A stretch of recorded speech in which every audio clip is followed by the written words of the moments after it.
تعالی وبرکاتہ۔ الحمد للہ رب العالمین والصلاة والسلام علی سید المرسلین، اما بعد فاعوذ باللہ من الشیطان الرجیم، بسم اللہ الرحمن الرحیم۔ اللہم اہدنا الصراط المستقیم صراط الذین انعمت علیہم۔ آمنت باللہ، صدق اللہ مولانا العظیم۔ ان اللہ وملائکتہ یصلون علی النبی یا ایھا الذین آمنوا صلوا علیہ وسلموا تسلیما۔ اللہم صل علی سیدنا و مولانا محمد معدن الجود والکرم علیہ وبارک وسلم۔ محرم الحرام 1447 کی آج 10ویں مجلس ہے۔ پہلی مجلس سے جو ہم نے سلسلہ شروع کیا، اسلام کیا ہے، ایمان کیا ہے، اس کے بارے میں کتاب و سنت کی روشنی میں اور صحابہ کرام کی زندگیوں اور نفوس قدسیہ کے اقوال اور افعال کی روشنی میں ہم سمجھنے کی کوشش کر رہے ہیں۔ اور یہ سب ہم کیوں سن رہے ہیں؟ اور آج انشاءاللہ حضرت امام حسین اور واقعہ کربلا کے بارے میں کچھ گفتگو ہوگی۔ تو پہلے یہ کلیئر کر لیں کہ ہمارا اصل مقصد کیا ہے۔ ہمارا اصل مقصد وہی ہے جو کچھ دن پہلے قرآن شریف میں ہم نے پڑھا کہ تلک امۃ قد خلت لہا ما کسبت ولکم ما کسبتم، کہ وہ ایک گروہ تھی، ایک جماعت تھی جو گزر چکی، ان کے لیے ان کے اعمال ہے اور تمہارے لیے تمہارے اعمال ہے۔ ولا تسألون عما كانوا يعملون، اور جو وہ لوگ کیا کرتے تھے ان کے بارے میں تم سے نہیں پوچھا جائے گا۔ اور تم سے کیا پوچھا جائے گا؟ ثم لتسألن یومئذ عن النعیم، تم سے ضرور نعمتوں کے بارے میں پوچھ پرچھ کی جائے گی۔ اور پھر ان السمع والبصر والفؤاد کل اولئک کان عنہ مسئولا، کہ بے شک کان، آنکھ اور دل، ان سب سے بھی سوال پوچھا جائے گا۔ یعنی ہم کو ہمارے اعمال کے بارے میں پوچھا جائے گا، ہم کو ہمارے ایمان کے بارے میں پوچھا جائے گا، ہم کو ہمارے اسلام کے بارے میں پوچھا جائے گا۔ لہذا اسلام کیا ہے، ایمان کیا ہے، جب سمجھ میں ہی نہیں آئے گا تو ہم کیسے عمل کریں گے؟ لہذا ہم مسلسل کوشش کرتے ہیں کہ قرآن شریف کی آیتوں سے، احادیث مبارکہ کی روشنی سے، صحابہ کرام کی زندگیوں سے ہم یہ سمجھیں کہ آخر یہ اسلام کہتے کس کو ہیں، اور جب اس پر آدمی عمل کرتا ہے تو کیا کیا زندگی میں ہوتا ہے، کیسی آزمائش آتے ہیں، امتحان آتے ہیں، کیسی نعمتیں ملتی ہیں، وغیرہ وغیرہ، تاکہ ہمیں بھی عمل کا جذبہ پیدا ہو۔ اور اگر عمل کا جذبہ پیدا نہیں ہونا اور صرف سننا ہے اور بس سنا اور پھر کوئی فرق نہیں پڑا، تو اس کا مطلب بہت برا نکلتا ہے، اور یہ ایک طرح کی پھر کہانی بن گئی کہ ہم نے کہانی سنی اور کوئی فرق ہی نہیں پڑا۔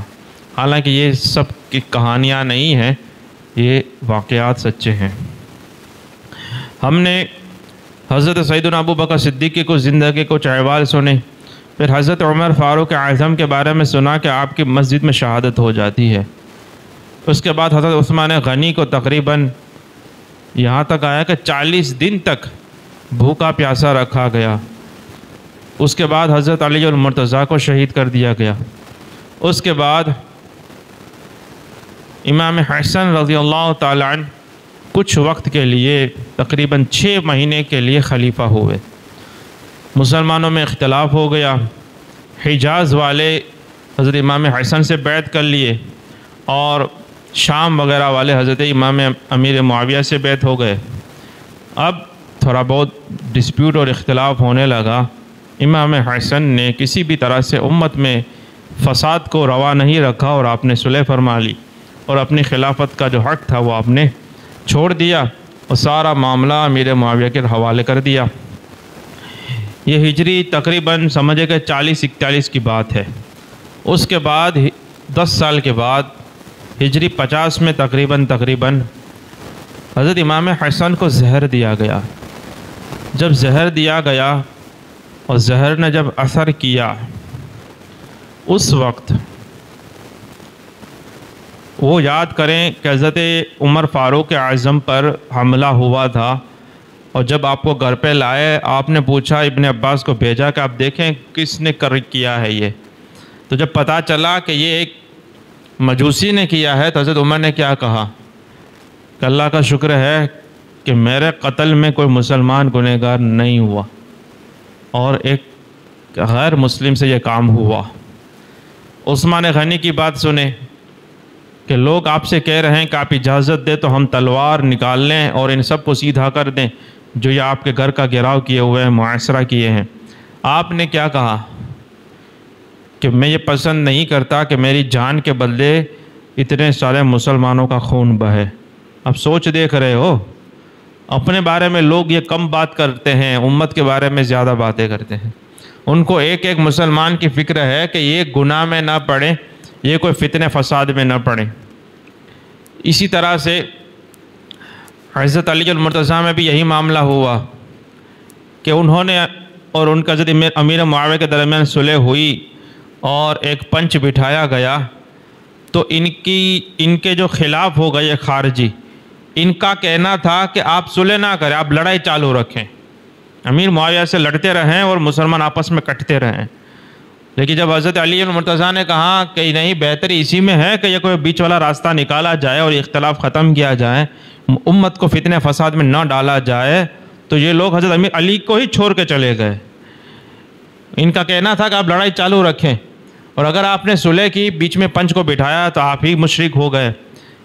تو یہ سب کی سوچ دیکھ رہے ہیں بزرگان دین، خلفائے راشدین، کہ ان سب کا یہ حال ہے کہ مسلمانوں کا خون نہیں بہنا چاہیے اور مسلمان کسی بھی طرح سے گناہ میں نہیں پڑنا چاہیے ہماری وجہ سے، یعنی گناہ میں بھی نہیں پڑنا چاہیے، خون تو دور کی بات ہے۔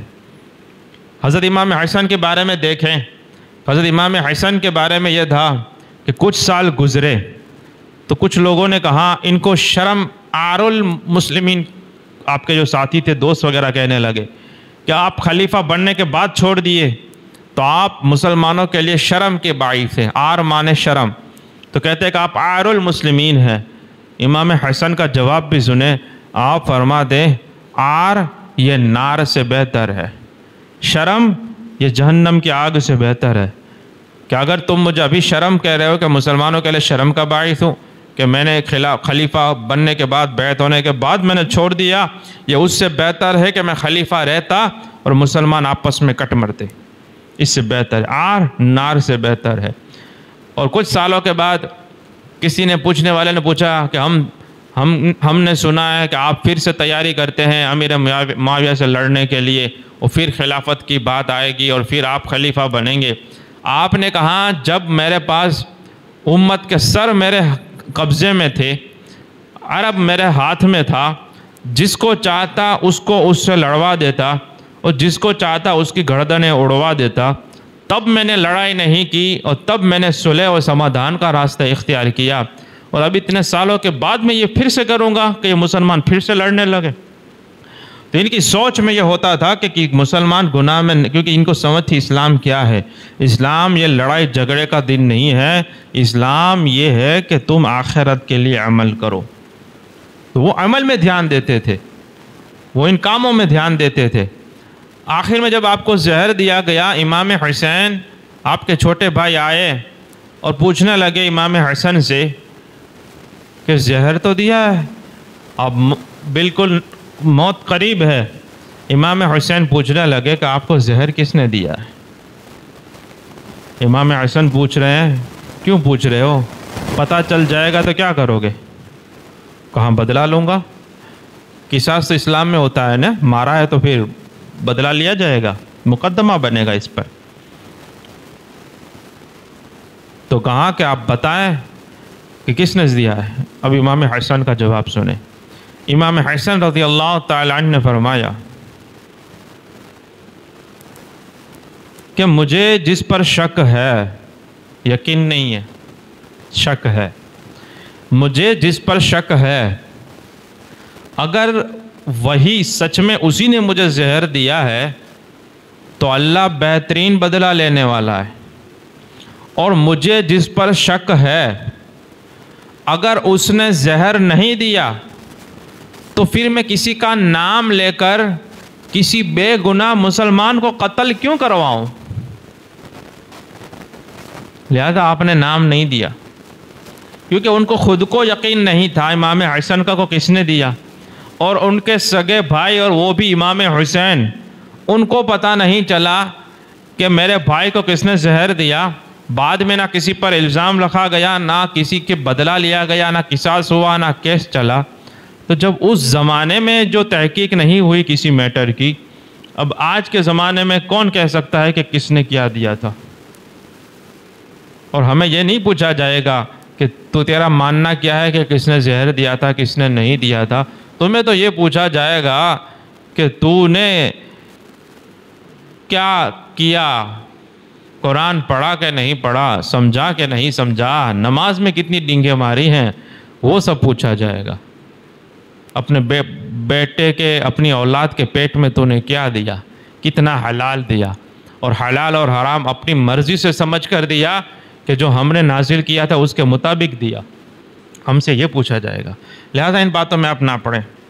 بہرحال لیکن لوگوں کو اس میں مزہ آتا ہے، دھیان بھٹکانے میں لوگوں کو بہت مزہ آتا ہے، تو وہ سب ایسی سی باتیں کرتے رہتے ہیں۔ بہرحال حضرت امام حسن کی شہادت ہو گئی زہر یہ، اور آپ نے اتنا صبر سے کام لیا۔ امام حسین نے پوچھا تو بھی ان میں بھی سوچ وہی ہے کہ اگر مجھے جس پر شک ہے اگر مان لیجئے کہ نہیں ہے، تو آج کے زمانے میں کسی پر اگر اٹیک ہوتا ہے، اٹیمپٹ ٹو مرڈر، اگر وہ مرتے مرتے زبانی دے جاتا ہے تو اس کا بہت اہمیت رہتی ہے، کورٹ میں بہت اس کا وزن پڑتا ہے کہ اس نے اتنے لوگوں کے مرتے مرتے نام لکھوائے۔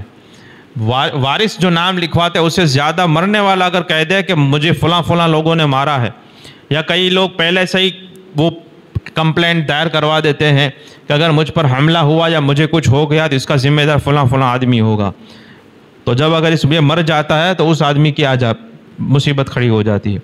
تو امام حسن یہ دنیا سے رخصت ہوتے ہوئے یہ کہہ رہے ہیں کہ اب میں نہیں چاہتا کہ مجھے شک ہے، میرے شک کی وجہ سے اگر وہ نہیں ہے اور کوئی بے گناہ ہے تو میرے کہنے کی وجہ سے اس کا قتل ہو جائے اور کوئی مسلمان مصیبت میں پڑ جائے، یہ میں نہیں چاہتا۔ اور اگر سچ میں وہی ہے تو اللہ کو تو خبر ہی ہے، اللہ تو جانتا ہی ہے، بولے اللہ بہترین انتقام لینے والا ہے۔ تو یہ ان کی بہت اعلیٰ سوچ ہوتی تھی، زبردست ہوتی تھی، اور ہمیں تھوڑا توجہ اس پر کرنی چاہیے ہمارے اعمال پر، کہ ہمارا حال یہ ہوتا ہے کہ کوئی گناہ یا برا کام یا برائی ہم سے ہوتی ہے تو پہلے تو ہم قبول ہی نہیں، اچھائی کی بات نہیں کر رہا ہوں، غلطی کی بات کر رہا ہوں، پہلے تو ہم قبول نہیں کرتے، نا میں کیا کہہ رچے، نا خبر ہے نہ تھی، قسم بسم سب کھا لے گا، اور اگر پکڑا گیا آہستہ سے کسی اور پر چھوڑ دے گا، میں نو تو کی دوں آنے کی دوں تو وہ تو خالی اوپو تو، حالانکہ سارا فتنے کی جڑ وہی ہوتا ہے، ڈال دیتا ہے کسی مسلمان پر۔ یہ بہت بہت بڑی بھیانکر بات ہے۔ تو ہمیں یہ سب پوچھا جائے گا کہ تو نے اپنی زندگی میں کون سے کانڈ کیے۔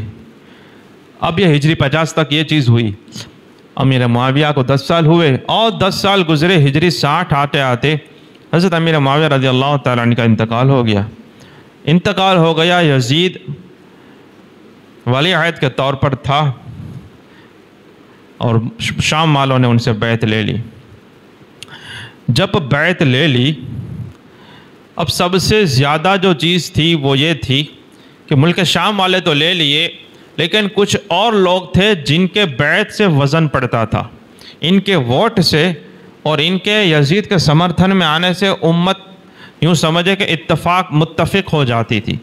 پہلے تو یہ بات تھی کہ اگر حضرت امیر معاویہ انتقال کریں گے تو ان کے بعد امام حسن خلیفہ بنیں گے، لیکن امام حسن پہلے ہی دنیا سے تشریف لے گئے، امیر معاویہ اس کو 10 سال بعد جا رہے ہیں۔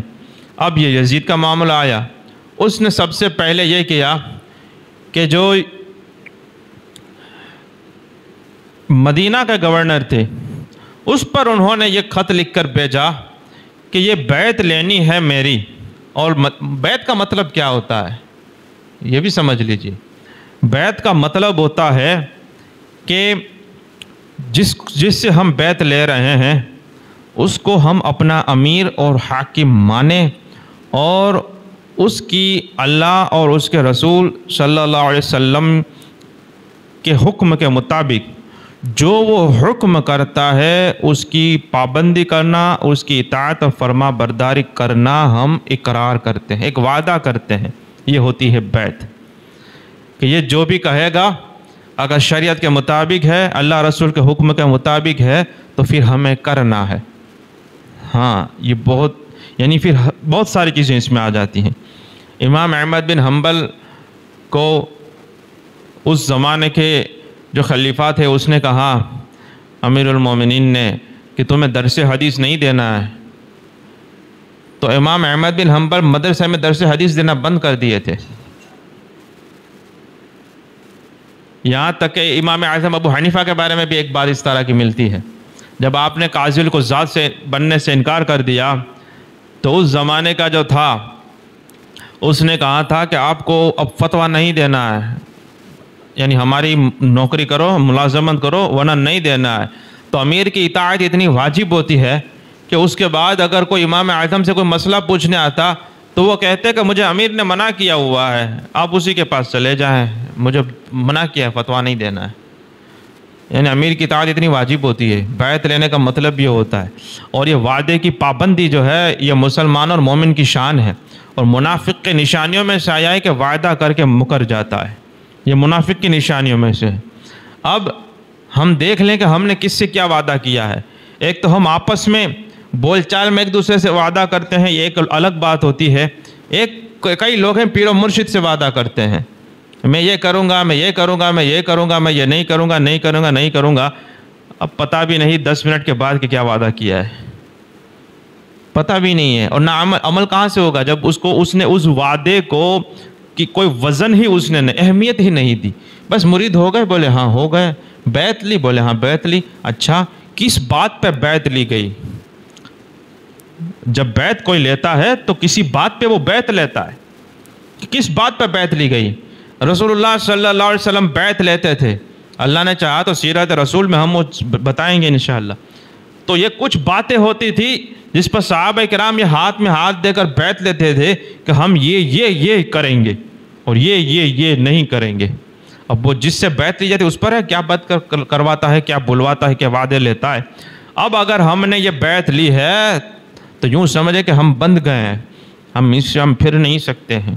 لیکن آج کل جس طرح کی بیعتیں چل رہی ہیں، پتہ ہی نہیں کہ بیعت کیا ہوتی ہے، کیوں ہوتی ہے۔ بس اس کو ایک ٹائٹل لگانا ہے، فلاں کے مرید ہونا ہے، بات ختم۔ اور کئی جگہوں پر تو یہ کچھ بیعت وعدہ وعید کچھ ہوتا ہی نہیں ہے، بولے مرید ہونا ہے، بولے ہاں ٹھیک ہے آ جاؤ، ہو گئے تو بولے ہاں ہو گئے۔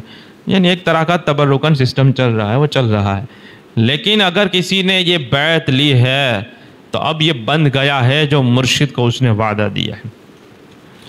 تو وعدہ کرنے سے پہلے اور بیعت کرنے سے پہلے یہ سوچ لیں کہ میں کیا وعدہ کرنے جا رہا ہوں۔ اور اگر آپ کو آن دی اسپاٹ نہیں کر سکتے، آپ کو غور و فکر کا وقت چاہیے، تو پہلے اس مرشد کے بارے میں جانیں کہ وہ کیا کیا وعدے کرواتا ہے۔ کیا میں مینٹلی پریپیئر ہوں یہ سب کرنے کے لیے؟ پہلے اپنے آپ کو مینٹلی پریپیئر کریں کہ کیا وہ بولوائے گا اور جو مجھ سے وعدے کرے گا کیا میں اس کے لیے تیار ہوں اندر سے۔ جب آپ بالکل پریپیئر ہو جائیں، تیار ہو جائیں، بعد میں کریں، ورنہ وعدہ خلاف ہی بن جائے گی اور مسئلہ کھڑا ہو جائے گا۔ اسی لیے ہم کہتے ہیں کہ لوگوں کو پیر و مرشد پہ بھروسہ ہوتا ہے، لیکن جو بیعت لی ہے وہی تو اسی سے تو مکر گیا ہے وہ۔ انا للہ و انا الیہ راجعون۔ تو اس نے یزید نے مدینہ شریف میں یہ بھیجا تھا کہ یہ آپ کچھ اکابرین ہیں جن کا مجھ سے بیعت لینا بہت ضروری ہے، اور یہ اگر راضی ہو جاتے ہیں تو بہت سارے مسئلے حل ہو جائیں گے۔ ایک تو تھے ابو بکر صدیق کے بیٹے عبد الرحمن بن ابو بکر، ایک حضرت عمر کے بیٹے تھے عبداللہ بن عمر، ایک حضرت عباس کے بیٹے تھے عبداللہ بن عباس، اور ایک حضرت امام حسین بن علی بھی تھے ان میں سے۔ پھر اس میں سے ایک اور بہت زیادہ فیکٹر، 3 عبداللہ کا فیکٹر اس میں بہت زیادہ کام کرتا تھا، 2 عبداللہ تھے اور ایک حضرت امام حسین۔ ایک عبداللہ بن عمر، ایک عبداللہ بن زبیر، اور عبداللہ بن زبیر حضرت ابو بکر صدیق کے نواسے ہوتے ہیں۔ یہ بھی بہت بھاری نام تھا اس وقت کہ حضرت عبداللہ بن زبیر اگر راضی ہو جاتے ہیں، اور پھر حضرت عمر کے بیٹے عبداللہ بن عمر ہیں، یہ راضی ہونے چاہیے، اور تیسرے حضرت علی کے بیٹے یہ حسین بن علی راضی ہونے چاہیے۔ اگر یہ تینوں نے اگر خاموشی اختیار کر لی اور کچھ نہیں کیا تو یزید کو کوئی خطرہ تھا ہی نہیں پھر، کیونکہ یہ اگر چپ رہتے ہیں یا انہوں نے بیعت کر لی تو پھر امت ساری کو پھر بیعت کرنی ہی تھی، کوئی بچا ہی نہیں تھا پھر تو۔ یہ اس طرح کے معاملات تھے۔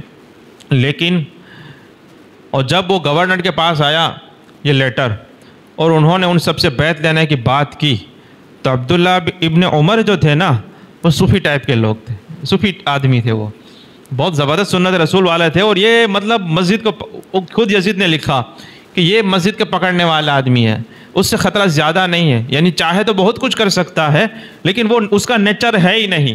حضرت عبداللہ بن عمر کا کیا کام تھا؟ وہ مسجد میں رہتے تھے، مسجد نبوی شریف میں لوگوں کو حدیث حضور کی سناتے رہتے تھے اور علم دین پھیلاتے رہتے تھے، اور یہ سیاسی وغیرہ میں یہ تھوڑا دور ہی رہا کرتے تھے۔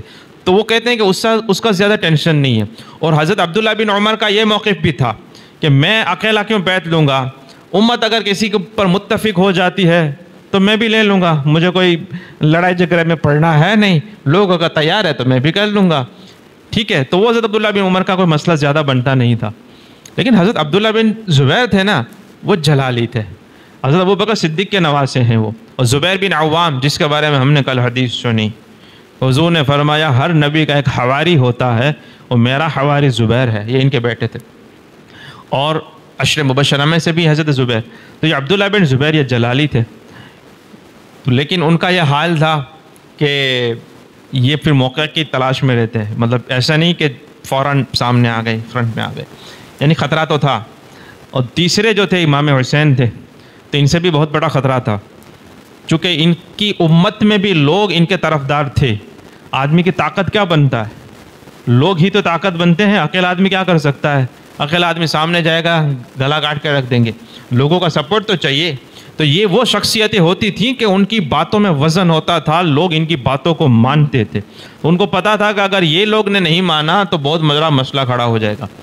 تو عبداللہ بن عمر نے تو کوئی سخت بات کی نہیں، لیکن عبداللہ بن زبیر اور حضرت امام حسین تھے، انہوں نے وہ راتوں رات بیعت کی جب بات آئی پہلی مرتبہ، انہوں نے کہا کہ اب ہمیں سوچنا پڑے گا۔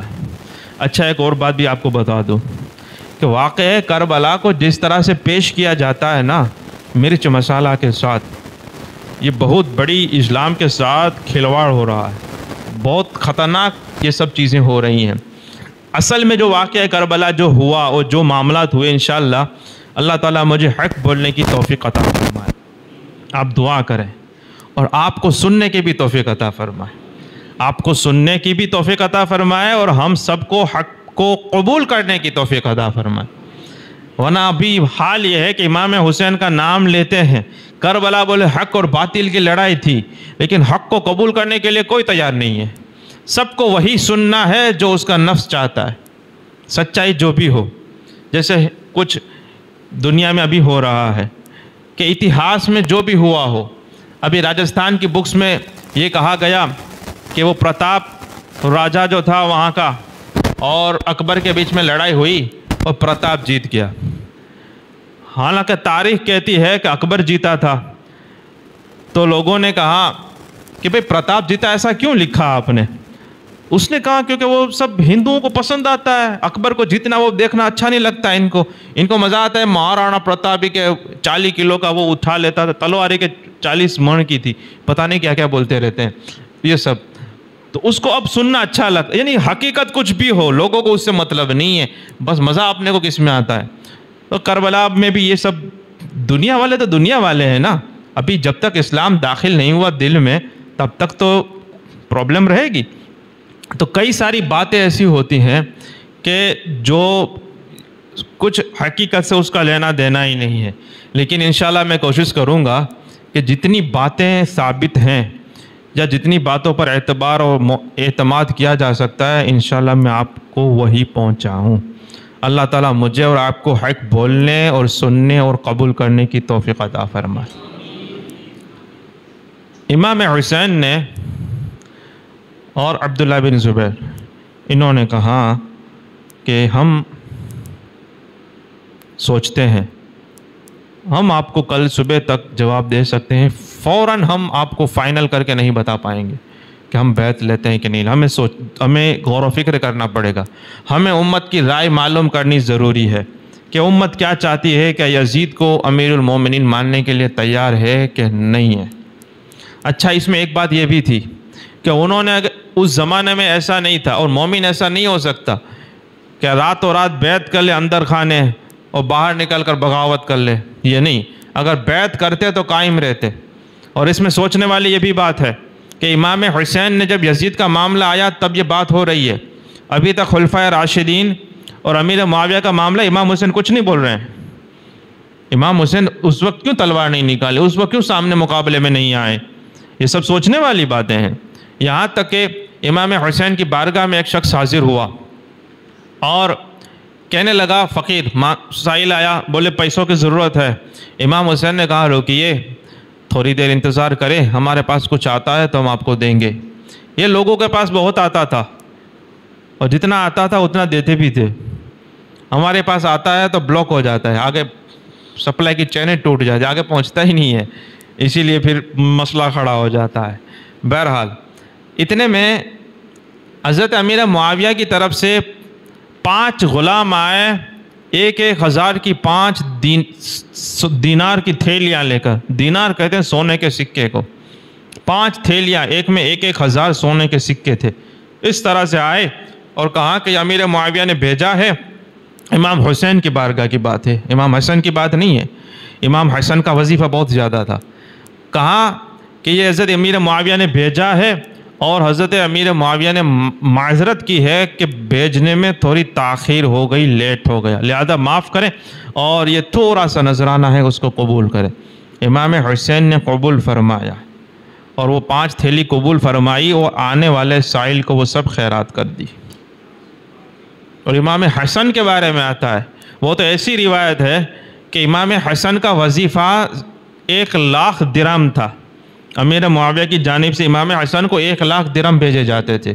ایک مرتبہ آنے میں دیر ہو گئی تو امام حسن نے کاغذ اور قلم اٹھایا کہ میں امیر معاویہ کو لکھتا ہوں کہ اس مرتبہ وظیفہ پہنچنے میں دیر ہو گئی، اور یہاں پہ میرا جو بجٹ ہے اور جو لیتی دیتی کا معاملہ ہے وہ ڈسٹرب ہو رہا ہے، کیونکہ پیسہ وقت پہ آتا ہے، آدمی حساب سے چلتا ہے نا، تو وہ کہتا ہے تھوڑا معاملہ یہ ہو گیا، لیکن پھر آپ کو حیا آئی اور آپ نے رک گئے۔ خواب میں رسول اللہ صلی اللہ علیہ وسلم کا دیدار ہوا، اور فرمایا حسن کیا معاملہ ہے؟ کہا یا رسول اللہ سب خیریت ہے، اچھا ہے۔ بولے آپ کیا چاہتے تھے؟ بولے میں یہ اٹھانے کر یہ چاہتا تھا کہ امیر معاویہ کی بارگاہ میں یاد دلاؤں کہ آج اس مرتبہ دیر ہو گئی۔ رسول اللہ نے فرمایا کہ اپنے جیسی مخلوق سے تو مانگ رہا ہے، اور ایک دعا رسول پاک نے سکھائی کہ اس کو تم پڑھو، وہ کتابوں میں وہ دعا مذکور ہے۔ امام حسن نے وہ دعا پڑھنی شروع کی، ابھی 1 ہفتہ نہیں گزرا تھا کہ جو بھیجتے تھے اس سے زیادہ رقم 1,50,000 درہم امیر معاویہ نے بھجوایا، اور ساتھ میں معافی بھی مانگی، معذرت کی کہ ہم سے یہ لیٹ ہو گیا اس مرتبہ آپ کی خدمت کرنے میں، اور اس وظیفہ جو ہم بھیج رہے ہیں اس کو آپ قبول فرمائیں۔ 15 لاکھ تک لکھا ہے، میں 1.5 لاکھ بول رہا ہوں، ٹھیک ہے۔ تو یہ سب چیزیں ہوتی تھی، یعنی امام حسن اور امام حسین امیر معاویہ سے یہ مسلسل ان کا یہ رابطے تھے، بلکہ امام حسن اور امام حسین ملک شام جاتے امیر معاویہ کے دربار میں۔ یہ سب نہیں پتا، یہ سب چلتا رہتا ہے، سمجھے؟ تو کبھی کوئی جھگڑا ہو گیا، میٹر ہو گئی، تو پھر یہ لوگ پھر اس کو معاملے کو ہینڈل کر لیتے تھے، تو بعد میں پھر وہ کینہ لے کر نہیں بیٹھتے تھے کہ یہ ایسا ہے ویسا ہے، صلح ہو گئی تو ہو گئی۔ پھر اب یہ آنا جانا سا سب اب یزید کا معاملہ آیا تو یہ بھی صلح ہو سکتا تھا، لیکن وہ کبھی کبھی ہوتا ہے نا کہ بیچ والے معاملہ بگاڑ دیتے ہیں، اس میں بھی یہی ہوا۔ امام حسن کی شہادت ہوئی زہر دے کر۔ امام حسن کہاں تھے؟ امام حسن کوفہ میں تھے۔ انہوں نے کہا کہ حضرت عائشہ سے اجازت لیجئے کہ مجھے رسول اللہ کے پاس میں پہلو میں دفنانے کی پرمیشن مل جائے۔ حضرت عائشہ کا حجرہ تھا تو مجھے وہاں پہ دفنایا جائے۔ حضرت عائشہ نے اجازت دے دی، حالانکہ یہی حضرت عائشہ اور حضرت علی کا معاملہ رہا تھا، لیکن یہ سب باتیں الگ ہوتی، ہم جتنا سمجھتے ہیں ویسی باتیں نہیں ہوتی۔ حضرت عائشہ نے اجازت دے دی، لیکن وہی جو حضرت عثمان غنی میں کون آیا تھا، وہ پورا خط والا معاملہ نکلا، اور مروان بن حکم وہ اس وقت مدینہ کا گورنر تھا۔ مروان بن حکم مدینہ کا گورنر تھا، بولے حسن کو یہ رسول اللہ کے بازو میں دفنانے نہیں دوں گا۔ اور پھر وہی ساری باتیں، بنو ہاشم نے تلواریں نکال لی، اور پھر معاملہ سخر ڈکر ہونے لگا۔ کچھ لوگوں نے سمجھایا کہ پھر اب تھوڑا کسی کو تو بھی چھوڑنا پڑے گا نا، ہر کوئی ضد پر آئے گا تو کیا ہوگا۔ آخر کار پھر حضرت امام حسن کو جنت البقیع میں حضرت فاطمہ زہرا کے پہلو میں دفنایا گیا۔ تو یہ چیزیں ہوتی ہیں۔ تو یہاں پہ بھی امام حسین میں بھی مروان بن حکم کے بہت، اب کبھی کبھی سوچتے ہیں کہ وہ اس زمانے میں بھی ایسے کوئی رول رہتے تھے کسی کے۔ امام حسین کے معاملے میں بھی یہی تھا، اس کا مدینہ کے گورنر نے کہا ٹھیک ہے آپ سوچ لیں، آپ جائیں، تو وہ بھڑکانے والا مروان بن حکم نے شروع کیا، کہنے لگا اس کو جانے دیتا ہے، اب یہ لوگوں کو جمع کر کے بہت بڑی بغاوت کر دے گا، یہ کر دے گا، یہ سب چیزیں ہونے لگی۔ بہرحال مختصر اتنا کہ امام حسین اور یہ عبداللہ بن زبیر یہ سب نے کہا تھا کہ صبح تک ہم جواب دے سکتے ہیں، یہ صبح تک ہم فائنل کر سکتے ہیں، ابھی کوئی ڈیسیزن ہم نہیں لیتے۔ اور راتوں رات انہوں نے وہ سب اپنے خاندان والوں کو تیار کر کے امام حسین مکہ کی طرف نکل گئے۔ اب سمجھ گئے تھے کہ اب معاملہ ڈسٹرب ہونا ہی ہے پھر، کیونکہ میں وہ کہیں گے کہ تم بیعت کرو، اب میں جب تک بیعت نہیں کرتا معاملہ رہے گا۔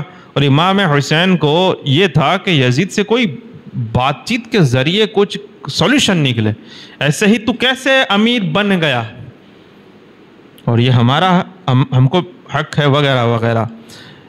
اب یہ مکہ شریف پہنچ گئے، اب یہ مکہ پہنچے اور وہاں سے کوفہ والوں کی طرف سے مسلسل خطوط آنے شروع کہ آپ یہاں پر آئے، بیعت دیجئے، یہ کریجئے، یہ کہ آپ ہمارے امیر ہیں، ہم تمہارے فدائین ہیں، ہم شیعہ، وہ کہتے ہیں ہم شیعہ یعنی کہ ہم گروہ ہیں، ہم علی والے ہیں۔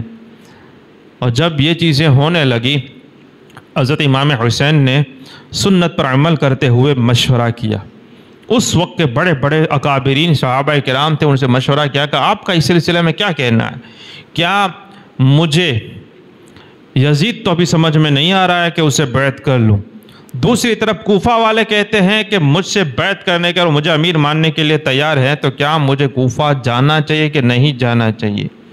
اور آپ کو جان کر حیرانی ہوگی، صحابہ کرام نے ایسے ایسے جواب دیے ہیں۔ سب سے پہلے حضرت عبداللہ بن عباس کون ہیں؟ حضرت عبداللہ بن عباس امام حسین کے چچا ہوتے ہیں، کیونکہ عباس تو رسول اللہ کا چچا تھے نا، تو عبداللہ بن عباس اور حضرت علی یہ دونوں چچا کے بھائی بنتے ہیں، امام حسین کے ویسے چچا بنے یہ۔ تو انہوں نے جب ان سے مشورہ کیا تو کہا بھتیجے امام حسین سے کہتے ہیں کیا تو ان لوگوں کی باتوں پہ بھروسہ کر کے تو جانا چاہتا ہے جنہوں نے تیرے باپ کو شہید کیا اور تیرے بھائی کے ساتھ وفا نہیں کی، تو ان کوفیوں میں جانا چاہتا ہے؟ اور اگر میرا بس چلتا یہاں تک کہا تو میں تیرے سر کے بال پکڑ کر تجھے روک لیتا، اب چچا ہے تو ایسی بات کر سکتا ہے۔ تو میں نے آپ کو وہ جملے سنائے صرف کہ حضرت ابن عباس نے کہا کہ اگر میں چاہتا تو آپ کے سر کے بال پکڑ کے روک دیتا کہ ان کی باتوں میں آپ بھروسہ مت کریں۔ اسی طرح سے دیگر صحابہ کرام جو ہیں انہوں نے کی بھی رائے یہی نکلتی تھی، انہوں نے کہا کہ یہ سمجھ میں نہیں آتا ہے کہ آپ کسی طرح سے وہاں چلے جائیں اور ان کی باتوں پہ بھروسہ کریں۔ اچھا ان کو شک کیوں تھا سب کو پتہ ہے؟ سب کو شک یہی تھا، اس لیے تھا کہ حضرت علی کا جی میٹر بنی اور آپ کو مدینہ سے یہ شفٹ ہونا پڑا کوفہ میں، پھر وہی کوفہ میں آپ کی شہادت ہوتی ہے اور کوفہ والوں کا جیسا چاہیے ویسا ساتھ نہیں مل رہا ہے۔ امام حسن کو زہر دیا جا رہا ہے، حالانکہ ایک طرف محبت کا دعویٰ ہے، ایک طرف کہتے ہیں کہ ہم شیعہ ہیں، شیعہ نے علی ہیں اور شیعہ نے اہل بیت ہیں، اہل بیت امیر المومنین ہونے کے حقدار ہیں، ایک طرف یہ کہہ رہے ہیں اور دوسری طرف یہ دونوں باپ بیٹی کی وہیں پہ شہادت ہو رہی ہے۔ تو اب یہ تیسری مرتبہ کیسے؟ اور امام حسن آپ کو یہ بھی جان کر حیرانی ہوگی کہ امام حسن جب دنیا سے یہ جا رہے تھے، زہر نے اثر شروع کر دیا، تو آپ نے جو حضرت امام حسین کو کچھ وصیتیں کی تھی، اس میں سے کچھ باتیں یہ کی تھی، ان میں آپ نے یہ بھی فرمایا تھا کہ کوفہ والوں پہ بھروسہ مت کرنا، اس نے ہمارے والد کے ساتھ بھی دغا کیا ہے، مجھے بھی ساتھ نہیں دیا ہے، اور ہم کو بہت اس کی وجہ سے پریشانیاں اٹھانی پڑی ہیں. یہ بیوقوف کوفی یہ لکھا ہے، بیوقوف کوفی تجھے امیر المومنین بنانے کی بات پیش کریں گے، ان کی باتوں میں مت آنا. امام حسن نے کہا، تجربے والے آدمی ہیں، اور امام حسن کی ایک یہ بات بھی تھی، پوری وہ سب سناتے ہیں، بتاتے ہیں، اور پھر کہتے ہیں کہ اللہ تعالیٰ اس خاندان میں نبوت نازل فرما چکا. اب ہم نے ابھی تک کی زندگی میں یہ سمجھا ہے کہ اللہ تعالیٰ یہاں پہ خلافت اور نبوت کو جمع نہیں فرمائے گا. لہٰذا یہ کہنے کا مطلب یہ تھا کہ جس طرح حضرت علی کے ساتھ ہوا اور میرے ساتھ امیر المومنین کا ایک معاملہ ہوا، اور حضرت علی کے ساتھ تو جنگ ہی ہو گئی تھی اور میرے ساتھ ہوتے ہوتے رہ گئی تھی، اب تو کسی میٹر میں مت پڑنا، ورنہ یہ کوفی تجھے ویسے ہی بات کریں گے، ان کی باتوں میں آیا تو یہ بہت بڑا مسئلہ پھر کھڑا ہو جائے گا پھر. لیکن کہتے ہیں نا کہ جس کو معرفت حاصل ہو جاتی ہے خاموش ہو جاتا ہے. ایک طرف معرفت کی بات ہے، ایک طرف ظاہری شریعت کی بات ہے. اب ایک طرف اتنے سارے خطوط آ رہے ہیں اور اس میں ایسا لہجہ اختیار کیا جا رہا ہے کہ آپ نے ہمیں اتنے گندے آدمی کے حوالے کر دیا، نہ ایسے کے حوالے کر دیا، نہ آپ لائق ہیں، آپ نہیں آتے، ہم کہتے تو بھی نہیں آتے، نہ قیامت کے دن یوں نہیں. اب امام حسین نے بیچ والا راستہ نکالا. ایک طرف صحابہ کرام منع کر رہے ہیں، دوسری طرف کوفہ والے پریشر کر رہے ہیں. آپ نے کہا، اور مشورہ بھی یہی دیا گیا کہ آپ ایک کام کریں، آپ خود نہ جائیں، آپ کسی کو بھیجیں تاکہ وہ سچ میں جا کر دیکھیں کہ ان میں یہ بات جو کرتے اس میں حقیقت کتنی ہے، کیا یہ وفاداری بھی کرتے ہیں، اور وہ کہتے ہیں نا کہ کیسی ہوا ہے، اس کی دھار کیسی ہے، کس رخ چل رہی ہے، وہ جا کر جانچ کرے. تو آپ نے اپنے بہنوئی اور چچا زاد بھائی مسلم بن عقیل کو بھیجنے کا فیصلہ فرمایا کہ یہ جائیں اور وہ چیک کریں کہ آخر میں کوفہ والوں سے روبرو ملاقات کریں کہ آپ کیا کہنا ہے. تو یہ چلے مکہ شریف، اور امام حسین وہیں مکہ شریف میں رہے. اب جب یہ چلے، کیونکہ تقریباً رجب میں 22 رجب کو حضرت امیر معاویہ کا انتقال ہوتا ہے، 22 رجب کو. تو رجب کے بعد شعبان، رمضان، شوال، ذی القعدہ، یہ کچھ 3-4 مہینے کا وقت گزر گیا ہے. ابھی یزید سے بیعت نہیں ہوئی اور کوئی معاملات نہیں ہوئے، لیکن یہ راتوں رات نہیں ہو گیا کہ بیعت ہوئی دوسرے دن حملہ کر دیا، نہ کربلا ہو گیا. لوگ یہ سب بہت مس میچ اور پوائنٹ مسنگ کر دیتے ہیں بیچ میں. یہ 3-4 مہینے گزر گئے ہیں اور یہ مکہ شریف میں رک گئے ہیں. آپ نے بھیجا حضرت مسلم بن عقیل کو، آپ کے چچا زاد بھائی بھی ہوتے ہیں، وہ گئے.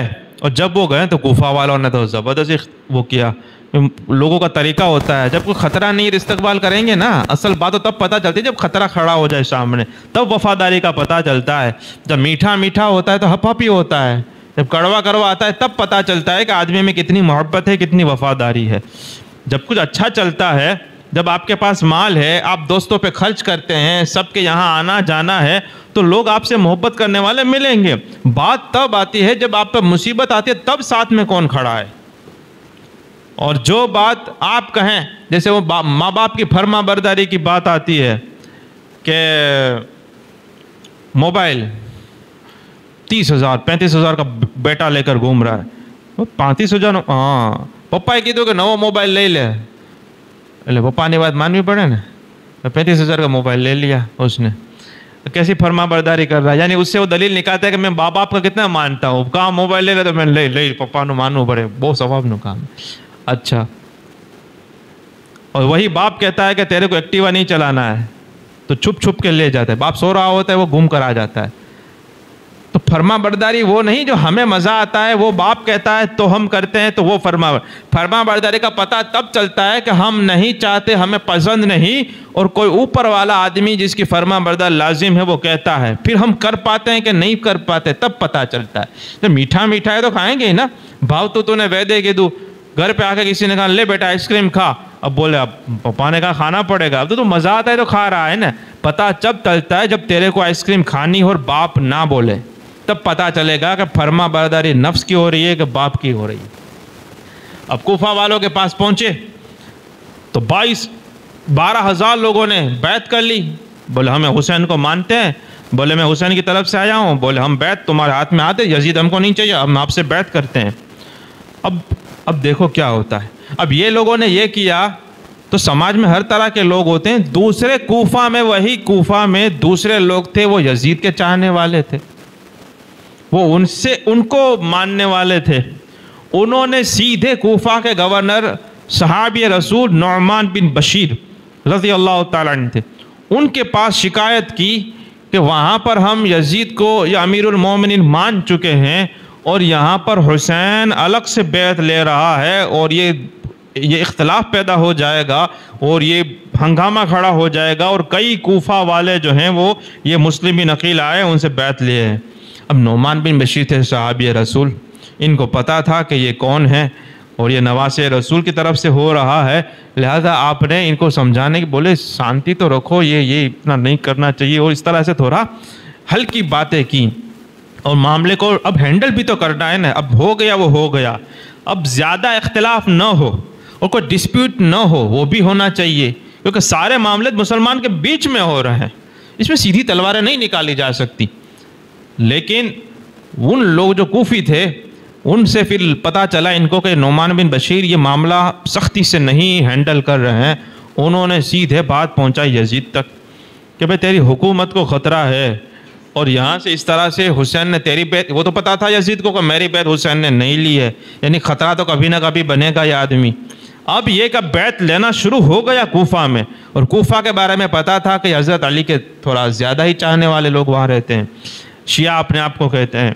اب جب یہ معاملہ ہوا تو اس نے کیا کیا، بولے گورنر جواب نہیں دیتا ہے، بولے آپ نے کہا گورنر کو، بولے جواب نہیں دیتا ہے، اس نے سیدھا خط آرڈر چھوڑا وہاں سے شام سے کہ نعمان بن بشیر کو ہٹاؤ یہ گورنر سے کوفہ کے، اور بصرہ کا گورنر تھا ابن زیاد، بولے اب تو تھوڑا اس کو بھی سنبھال، کوفہ کو بھی تو دیکھ، اور یہاں پر ہمارے خلاف بغاوت ہو رہی ہے اور ہمارے خلاف یہ لوگ جمع ہو رہے ہیں، حسین ابن علی سے بیعت لی جا رہی ہے۔ اب جب یہ ابن زیاد بنا، اب اس نے سارا معاملے کو سخر ڈخر کر دیا، کیا بات تھی اور کیا سے کیا اس نے بنا دی۔ اچھا، اب اس نے اتنی سختی شروع کی، اور جب اس نے توڑ پھوڑ، جیسے آج کل سیاست میں ہوتا ہے، بڑے بڑے لیڈروں کو جس پارٹی میں جنم ہوتا ہے اس کو چھوڑ کر جس کی پارٹی کا ابھی تک ویرودھی تھے اس میں جانا پڑتا ہے، اتنے ماحول تنگ کر دیے جاتے ہیں اور اتنا کچھ کیا جاتا ہے، تو اس زمانے میں بھی اسی طرح کی باتیں کی گئی، یہاں تک کہ مسلم بن عقیل اور آپ جہاں پہ جس کے گھر میں آپ کا رکنا تھا حانی بن عروہ، ان کے سوا یہ سارے جو کہتے تھے نا فدا ہوں گے، نہ آ جاؤ، نہ یوں نہ خط بھیجتے تھے، سارے مکر گئے، یہ دونوں اکیلے رہ گئے۔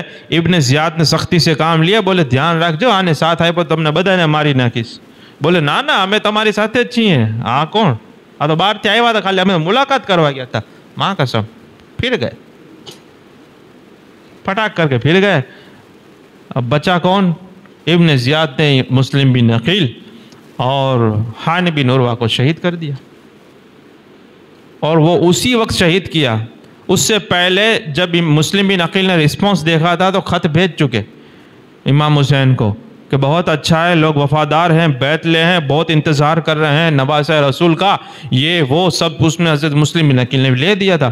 وہاں پہ امام حسین نے پڑھا اور مطمئن ہو گئے کہ یہ تو بہت اچھا ہے، چلو اب کوئی خطرہ لگتا نہیں ہے، کم سے کم جاتے ہیں دیکھتے ہیں کیا صورت نکلتی۔ وہ دیکھ رہے تھے، امام حسین کوئی پکے ارادے سے نہیں گئے تھے کہ مجھے یہی کرنا ہے یا یہی نہیں کرنا ہے۔ اب ایک سچویشن کھڑی ہو گئی ہے، امت میں ایک ایسا آدمی امیر بنا ہے جو سب کو تسلیم نہیں ہے اور اس کو ماننے والے بھی ہیں، دوسری طرف ایک ایسا گروہ ہے جو یزید کے سوا کسی اور کو امیر بنانا چاہتا ہے، تو راستہ تو یہ بڑے بڑے لوگوں کو نکلنا پڑتا ہے نا کہ آخرکار ایسے ایک امیر پر امت متفق ہو تاکہ آپس میں فتنہ فساد نہ پھیلے، لڑائی جھگڑا نہ ہو۔ اب یہ کوفہ والوں نے اس طرح سے کیا تو یہ آپشن چیک کرنا ضروری تھا کہ یہ کیا پھر اس کا نتیجہ نکلتا ہے اور کیا اس طرح کا کوئی راستہ بھی ہے کہ نہیں ہے۔ مسلم بن عقیل کو بھیج کر چیک کروایا تو پتہ چلا اچھا ہے، اور جب خط ملا اور جب آپ نے پھر ارادہ فرما لیا کہ اب ہمیں کوفہ میں جانا ہے۔ اب جب ارادہ فرما لیا اور نکلنے کی باری آئی، اور جس 3 ذوالحجہ کو، یہ 6 مہینے تقریباً ہو گئے رجب سے، 5 مہینے ہو گئے، ذوالحجہ کو جب نکلے، اسی دن نکلنا ہوا جس دن حضرت مسلم بن عقیل کو وہاں پہ شہادت ہوتی ہے، اور امام حسین کو یہاں خبر نہیں۔ اللہ کی تقدیر، اللہ کا راز اللہ جانتا ہے، وہ سب ہوتا ہے معاملات، اس میں کسی کی کچھ نہیں چلتی۔ وہاں پہ مسلم بن عقیل کی شہادت ہو رہی ہے، اور یہاں پہ امام حسین مطمئن ہو کے نکل رہے ہیں کہ وہاں پہ سب خیریت ہے۔ اب جب روانہ ہوئے، راستے میں یہاں سے تو روانہ ہو گئے۔ اچھا، یہ لوگ شریعت کے بہت پابند ہوتے تھے، اور ان کا ہر قول اور فعل جو ہے نا، یہ قرآن اور سنت کے مطابق ہوتا تھا۔ ہم اس کو اپنے جیسا سمجھتے ہیں، اور ہم جیسے لاپرواہ ہیں ہم ان کو ویسا سمجھ لیتے، اس لیے مسئلہ بنتا ہے۔ اس میں اللہ تعالیٰ نے قرآن شریف میں حکم فرمایا کہ آپ ان لوگوں سے مشورہ کریں۔ رسول اللہ کو اللہ نے حکم فرمایا وَشَاوِرْهُمْ فِي الْأَمْرِ وَإِذَا عَزَمْتَ فَتَوَكَّلْ عَلَى اللَّهِ، کہ آپ ان لوگوں سے مشورہ کریں، اور جب کسی بات پر آپ ارادہ فرما لے پکا، عزمت، جب آپ نے ارادہ فرما لیا کہ اب مجھے یہ کام کرنا ہے، تو جب ارادہ ہو جائے فَتَوَكَّلْ عَلَى اللَّهِ، تو اب پھر تم اللہ پہ بھروسہ کر کے وہ کام کرنے کے لیے نکل جاؤ۔ تو امام حسین نے اس پر عمل کیا، پہلے مشورہ کیا، تو مشورے میں اکثر کسی نے یہ نہیں کہا کہ آپ فوراً چلے جائیں آنکھیں بند کر کے، تو یہ مشورہ نکلا۔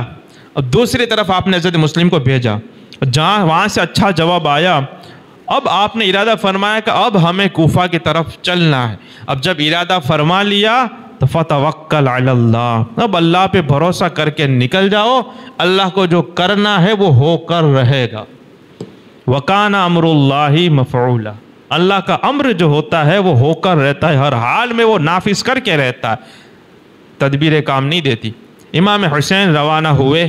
اچھا، راستے میں ایک مقام آیا، مختلف لوگوں سے ملاقات ہوئی، بشیر بن غالب سے بھی ہوئی، ایک فرزدق شاعر تھا اس سے ملاقات ہوئی، اہل بیت کا وہ عاشق تھا، اس نے یہاں تک کہا کہ کوفہ والوں کے جو دل ہیں وہ تو امام حسین کے ساتھ ہیں، لیکن تلوار یزید کے ساتھ ہیں۔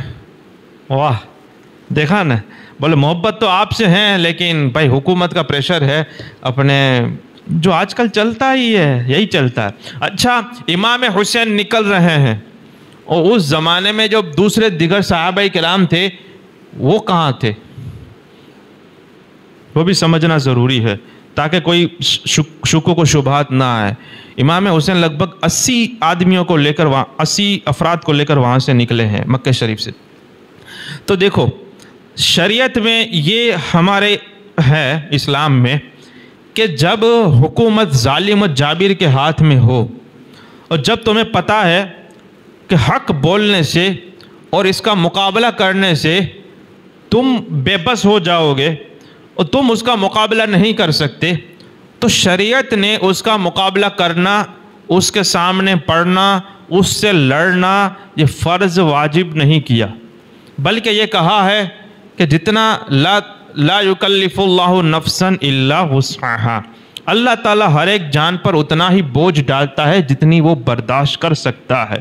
اب ظالم و جابر حکومت ہے یا جو بھی سامنے ہے، اگر آپ وہاں پہ نہیں مقابلہ کر پاتے تو اب آپ کے لیے کیا ہے کہ آپ صبر کریں اور اس کے مقابلے سے پرہیز کریں، اور اس کو شریعت میں کہتے ہیں رخصت، اور یہ شریعت کی طرف سے اجازت ہے۔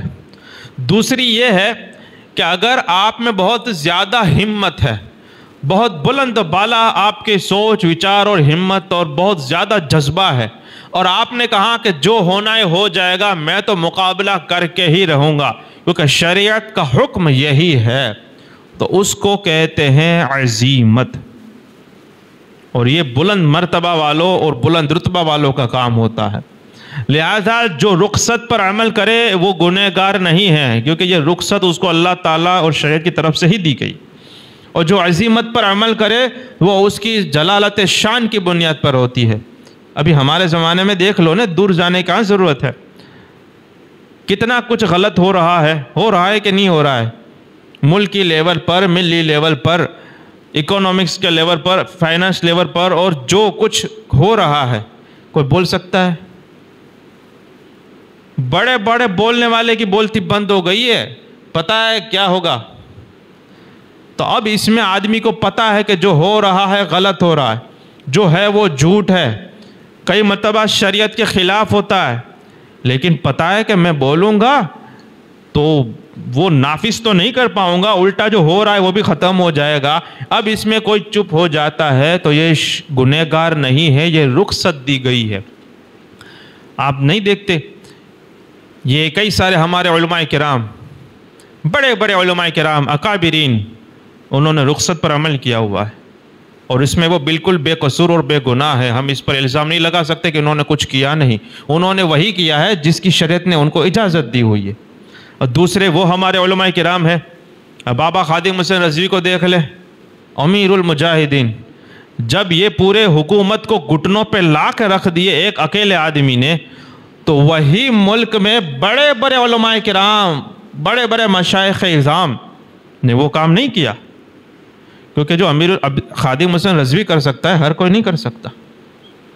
یہاں پہ ہندوستان میں دیکھیں ہمارے قمر غنی عثمانی صاحب ہے, کئی سال ہو, اب ضمانت بھی نہیں ملتی ہے, اللہ ٹرائل تک نہیں چلتی ہے. یہ دور میں ہم جی رہے ہیں, ٹرائل تک نہیں چلتی, ضمانت ایسے اٹھا کے لا کے بند کر دیا. بل کیا بڑے مسلمان کا نام ہے, اب ٹرائل بھی نہیں ہے, ضمانت بھی کچھ بھی نہیں. اب یہ ہے تو اگر کوئی نہیں بولتا ہے تو اس کا وہ اپنا لیول ہے, اور اگر کوئی کہے کہ نہیں میں قربان ہو کر ہی رہوں گا تو وہ اپنی عزیمت پر عمل کرتا ہے. سمجھے؟ تو یہاں پہ امام حسین جو کر رہے تھے وہ عزیمت پر عمل کر رہے تھے کہ پتہ ہے کہ سامنے یہ ہے وہ ہے, اتنے سالوں سے ان کی حکومت ہے, یزید ہے, پورا لشکر ہے, اتنے لوگ ان کے ساتھ ہے, جو ہوگا وہ دیکھا جائے گا. اور دوسرے جو صحابہ کرام تھے وہ بھی سمجھ رہے تھے کہ اگر ان میں پڑیں گے تو وہ چونکہ اس سے پہلے ہو چکا ہے, یہ کوئی پہلی مرتبہ کربلا کی بات نہیں ہو رہی ہے, اس سے پہلے حضرت عثمان غنی کی شہادت ہو چکی ہے. یہی میٹر تھی کہ آپ خلافت چھوڑ دیں, یہی تھا نا میٹر. کیا تھی؟ آپ سیٹ سے ہٹ جائیں. حضرت علی میں یہی ہوا, جنگ جمل ہو گئی, صفین ہو گئی, امام حسن میں لڑتے لڑتے بچ گئے. اب لوگ دوسرے سمجھ رہے تھے کہ بھائی مشکل سے امیر معاویہ کے 20 سال شانتی سے نکلے ہیں. اچھا, جب آپس میں جنگ ہوتی تو نقصان کیا ہوتا ہے پتہ ہے؟ سب سے بڑا نقصان یہ ہوتا ہے کہ اسلام اور دین کا کام رک جاتا ہے. حضرت عمر تھے, اسلام پھیلتا جاتا تھا. اس کے بعد حضرت عثمان غنی آئے, اب اور آگے بڑھتا گیا, آگے. حضرت عمر نے تو دعا کی تھی, اللہ میرے رعایا بڑھ گئی ہے, میں بوڑھا ہو گیا, مجھے اٹھا لے. حضرت عثمان کے دور میں اور بڑھ گئی. حضرت علی جب آئے, ایک کے بعد ایک جو علاقے مسلمانوں کے قبضے میں تھے وہ چھوٹنے لگے, جو مسلمانوں جیتے تھے وہ چھوٹنے لگے. تو کسی نے حضرت علی سے کہا کہ کیا بات ہے, عمر کے دور میں اسلام پھیل رہا تھا, عثمان کے دور میں اسلام پھیل رہا تھا, اور آپ کا دور آیا تو یہ ہمارے جو جیتے ہوئے علاقے نئے تو فتح نہیں ہوتے, جو جیتے ہوئے ہیں وہ بھی چھوٹے جا رہے ہیں. حضرت علی نے کہا کیا کریں, جب عمر اور عثمان جب امیر المومنین تھے اس وقت مشورہ دینے والے ہم تھے, اور ہم جب امیر المومنین ہیں تو ہم کو مشورہ دینے والے تم لوگ ہو. جب ان کی مجلس شورا بیٹھتی تھی تو ہم جیسے بیٹھے تھے, حضرت علی جیسے. اب ہم اکیلے, اور سچ بات ہے یہ, حضرت علی میں نے جہاں تک سمجھا جب یہ امیر المومنین بنے تو یہ جو بڑے بڑے تھے حضرت علی اکیلے پڑ گئے تھے, مجھے یہ سمجھ میں آیا. کیونکہ جو پیچھے جو بچے تھے نا, جیسے کوفہ میں آپ چلے گئے اور کئی سارے صحابہ کرام مدینہ مکہ میں رہے, کوفہ میں آپ سے محبت کرنے والے کا نام لینے والے تھے, لیکن وہ نئے تھے نا, وہ پرانے تو نہیں رہے. پھر تو آدمی کو پھر تکلیف تو ہوگی نا. تو جو حضرت ابو بکر, عمر, عثمان ہو, یہ سب کی میٹنگ ہو, عبد الرحمن بن عوف ہو, معاذ بن جبل ہو, عبد الرحمن بن عوف ہو, زبیر بن عوام ہو, طلحہ بن عبید اللہ ہو, سعید بن ابی وقاص ہو, یہ سب بیٹھ کر مشورہ کریں گے, اور پھر نئے جو آئے ہیں وہ مشورہ کریں گے, تو فرق تو پڑے گا نا. اچھا, حضرت علی کے زمانے میں یہ جواب دے دیا, لیکن وہ کیوں چھوٹے جا رہے تھے علاقے؟ اس کی وجہ یہ تھی کہ آپس میں ہی اتنی ہمارے میٹر بن گئے تھے کہ باہر کو سنبھالے کہ اندر کو سنبھالیں, تو پہلے آدمی اندر کو ہی سنبھالے گا نا. تو یہ وجہ تھی. تو واپس وہ سب میں نے کہا تھا حضرت علی کہ وہ چین سے وہ حکمرانی نہیں کر سکے.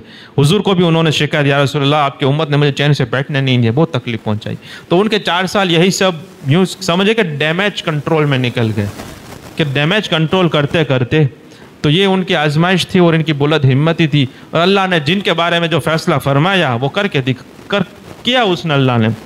امیر معاویہ کے 20 سال شانتی سے نکلے, کیونکہ پھر سامنے کوئی کمپٹیٹر رہا نہیں. حضرت علی تو تشریف لے گئے تھے, امام حسن تھے, تو 6 مہینے میں انہوں نے سب سمجھوتا کر لیا. اب جب امام حسن نے چھوڑ دیا تو پھر اب کوئی امت میں تھا نہیں کہ اب ان کے کوئی مخالفت کرے.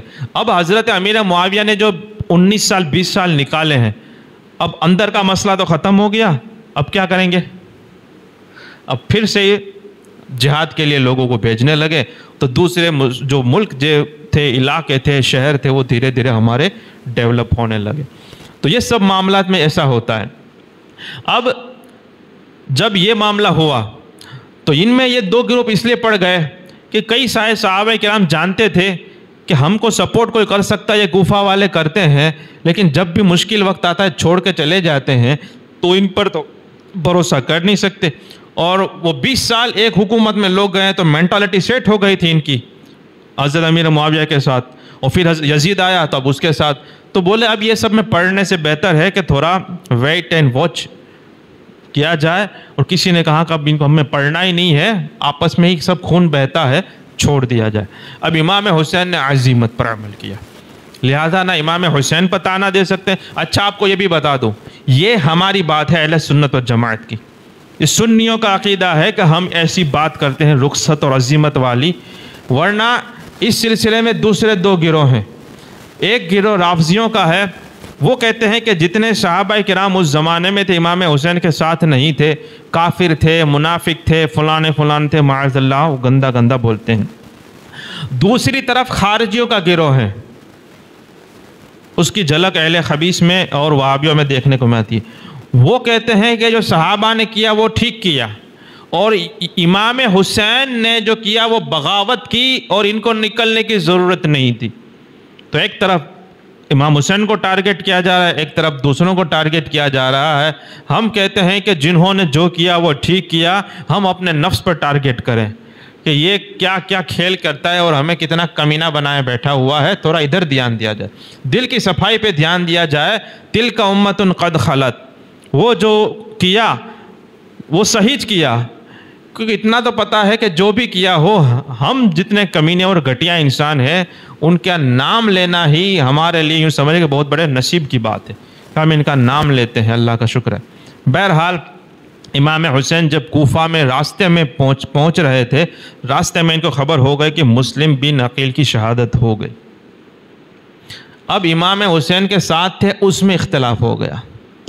کچھ نے کہا کہ کوفہ والے تو پھر گئے, مکر گئے ہیں, اب کوفہ جا کے کیا کریں گے, واپس چلے. کچھ نے کہا کہ اب آدھے راستے پہنچ گئے ہیں تو اب جا کر ہی دیکھ لیتے ہیں, شاید پھر سے مان لیں. یہاں تک کہ ایک موقع پر امام حسین نے بھی واپسی کا ارادہ فرما لیا. ایک موقع پر, کیونکہ جا کیوں رہے تھے, کیونکہ وہ بلا رہے تھے. مجھے کوفہ والوں مسافر نہ سمجھو, میں آیا نہیں ہوں, بلایا گیا ہوں. پڑھتے ہیں نا, جس کو دھوکے سے کوفے بلایا گیا. تو یہ سچ میں بلایا گیا تھا, آپ گئے نہیں تھے, آپ کو بہت بلایا گیا تھا. تو جاتے جاتے تو اب بلایا گیا تھا, لیکن پتہ چلا کہ اب یہی لوگ کوئی ساتھ دینے کے لیے تیار نہیں, اور جس کو بھیجا تھا ہمارے وکیل کو, اسی کو آپ نے شہید بھی کر دیا ہے. تو امام حسین نے بھی ایک موقع پر یہ ارادہ بنا لیا کہ اب واپس ریٹرن ہو جایا جائے, اب کچھ نہیں ہو سکتا. لیکن مسلم بن عقیل کے جو بھائی تھے, اختلاف ہوتا ہے. آپ یہ مت سمجھے کہ سب ایک ہی سوچ کے لوگ رہیں گے, نہیں ہو سکتا. کوئی نہ کوئی تو تھوڑی بہت چیزیں رہیں گی, اور اللہ تعالیٰ اپنی جو تقدیر ہے وہ جاری فرما کے رہے گا. مسلم بن عقیل کے بھائیوں نے کہا کہ جس کو جانا ہے جائیں, ہمارے بھائی کو تو شہید کیا ہے, ہم جا کے کیا کریں گے, ہم تو جاتے ہیں کوفہ اور تھوڑی بہت کسی بدلہ لے کر آتے ہیں, ہم بھی شہید ہوں گے, جی کے کیا کریں گے. اب ظاہر سی بات ہے, اب اس کو چھوڑ کر تو کوئی جائے گا نہیں. آخر کار پھر اس بات پہ اتفاق ہوا کہ ٹھیک ہے, اب واپس نہیں جانا ہے, کوفہ کی طرف ہی ہم بڑھتے ہیں. اب یہ بڑھے, تو راستے میں حر بن یزید ملے 1000 کا لشکر لے کر. انہوں نے کہا کہ مجھے بھیجا گیا ہے، عمرو بن سعد نے بھیجا ہے، لیکن میں آپ کی عزت کرتا ہوں، مجھے گرفتار کرنے کے لیے بھیجا، لیکن مجھ میں اتنی ہمت نہیں کہ آپ کو گرفتار کر سکوں. آپ نواسہ رسول ہے، کیسے گرفتار کر سکتا ہوں؟ بس آپ ایک ریکویسٹ کرتا ہوں. حر بن یزید نے کہا ایک ریکویسٹ کرتا ہوں کہ مجھے یہ ڈیوٹی سونپی گئی ہے کہ کسی بھی طرح سے حسین کوفہ میں نہیں آنا چاہیے، کیونکہ ان کو خطرہ تھا نا کہ یہ آ جائیں گے تو پھر ان کے ساتھ لوگ ہو جائیں گے اور پھر سے کوئی جنگ چھڑ جائے گی. بولے یہ کسی طرح سے نہیں آنا چاہیے، اور آپ کو گرفتار کر کے ابن زیاد کے پاس لے جانے کا حکم ہے. اب میں آپ کو گرفتار کر کے گنہگار بننا نہیں چاہتا، آپ کی توہین ہو جائے گی، لیکن آپ پلیز ایک کام کریں، کوفہ میں آپ مت آئیں تاکہ مجھ پر سے مصیبت ہٹ جائے. اور امام حسین نے یہ احسان فرمایا، بولے ٹھیک ہے ہم کوفہ میں داخل نہیں ہوتے. واقعہ کچھ اس طرح سے ہے. اور پھر کہا کہ ہم کوفہ میں داخل نہیں ہوں گے، اور یہ پہنچتے پہنچتے کربلا پہنچے. اب یہاں پر حر بن یزید ہیں، پھر عمرو بن سعد کو بھیجا. عمرو بن سعد کون ہے؟ عمرو بن سعد کو بھیجا 1000 لشکر لے کر. عمرو بن سعد جب آیا، اب ان کی بات ہوئی. عمرو بن سعد بھی، اب دیکھو امام حسین کا موقف کیا ہے. ابھی تک جو ہم نے سنا کہ مسلمان کا خون بہانا کوئی نہیں چاہتا تھا، اور امام حسین کیا لے کر نکل پڑے تھے تلوار؟ نہیں، انہوں نے کہا کہ میں 3 شرطیں رکھتا ہوں، 3 مانگری کرتا ہوں. یعنی وہ جو خلافت اور بیعت والا تھا وہ تو اب تصور نہیں ہے. وہ جو جس نیت سے نکلے تھے مکے اور مکہ شریف سے کہ کوفہ والے بلا رہے ہیں، بیعت کرنا چاہتے ہیں، وہ تو اب پورا یوں سمجھے کہ پوری بات ہی بدل گئی تھی، پورا سینیریو چینج ہو گیا. اب وہ تو بات ہی نہیں ہے، اب ایک اور نئی میٹر کھڑی ہو گئی ہے، اب اس کو حل کرنا ہے، اس کو سولو کرنا ہے. امام حسین فرمانے لگے ایک کام کریں، یہ میں مسلمانوں سے لڑنا نہیں چاہتا ہوں، یہی کتابوں میں لکھا ہے، میں مسلمانوں سے لڑنا نہیں چاہتا ہوں، اس کے بجائے مجھے کسی اسلامی سرحد پر بھیج دیا جائے، میں کفاروں سے جہاد کروں گا. آپ کا بھی خطرہ نکل جائے کہ میں کچھ امیر بننے کی کوشش میں ہوں، مجھے کہیں سرحد پہ بھیج دیا جائے. یا دوسرا یہ کیا جائے کہ مجھے اپنے وطن وغیرہ بھیج دیا جائے، میں مدینہ شریف واپس چلا جاتا ہوں. میٹر کو سلجھانے میں لگے ہوئے ہیں. اور تیسرا فرمایا کہ ایک کام یہ کرے کہ میری بیٹھک یزید سے کروا دے. امیر معاویہ سے تو ہو ہی گیا تھا، اب یزید کے ساتھ ہوتا تو کوئی نہ کوئی راستہ نکلتا. آپ کو جان کر حیرانی ہوگی، عمرو بن سعد اس بات سے راضی ہو گیا.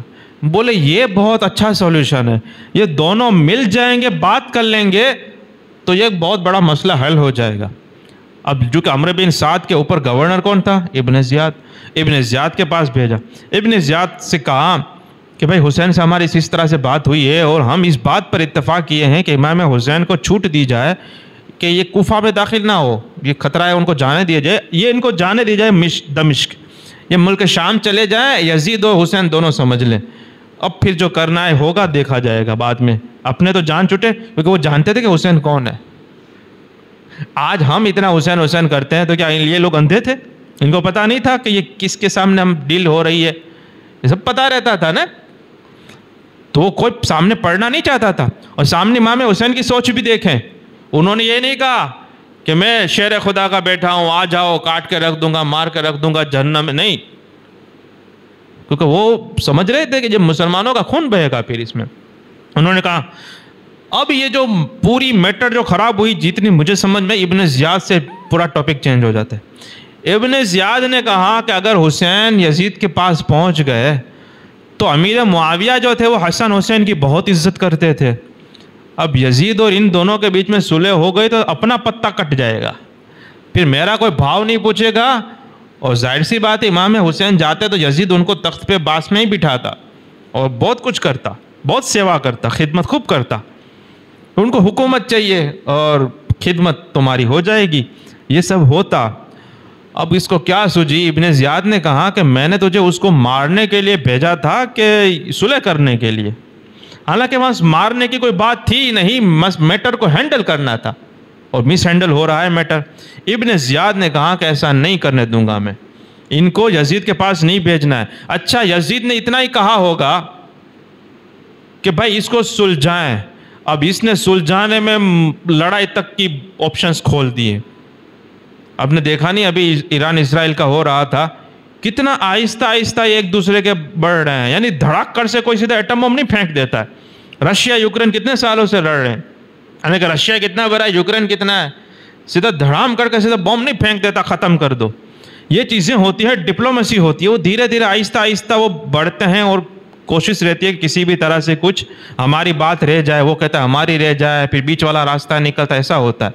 تو یہ آج کے گئے گزرے دور میں اور اتنے ظالم و جابر سفاق و فجار جہاں رہتے ہیں وہاں پہ یہ لوگ ایسی کر رہے ہیں۔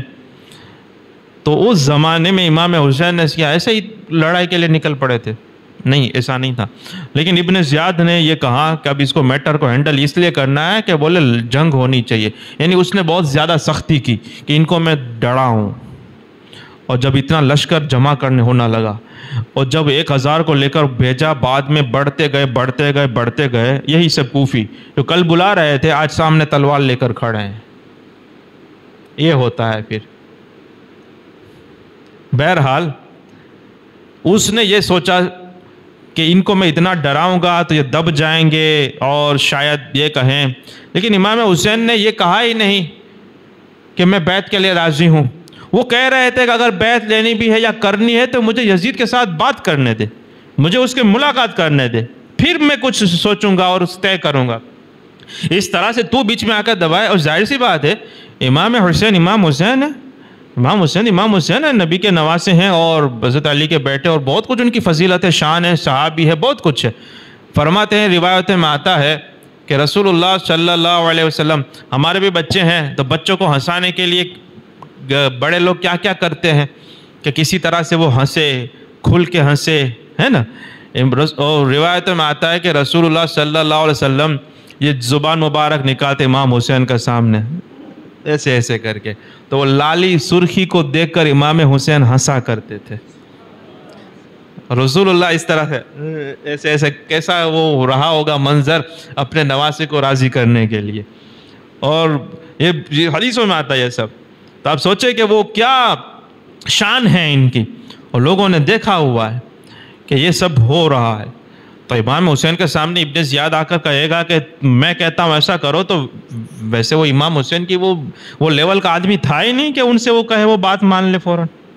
ظاہر سی بات ہے نہیں مانیں گے نا۔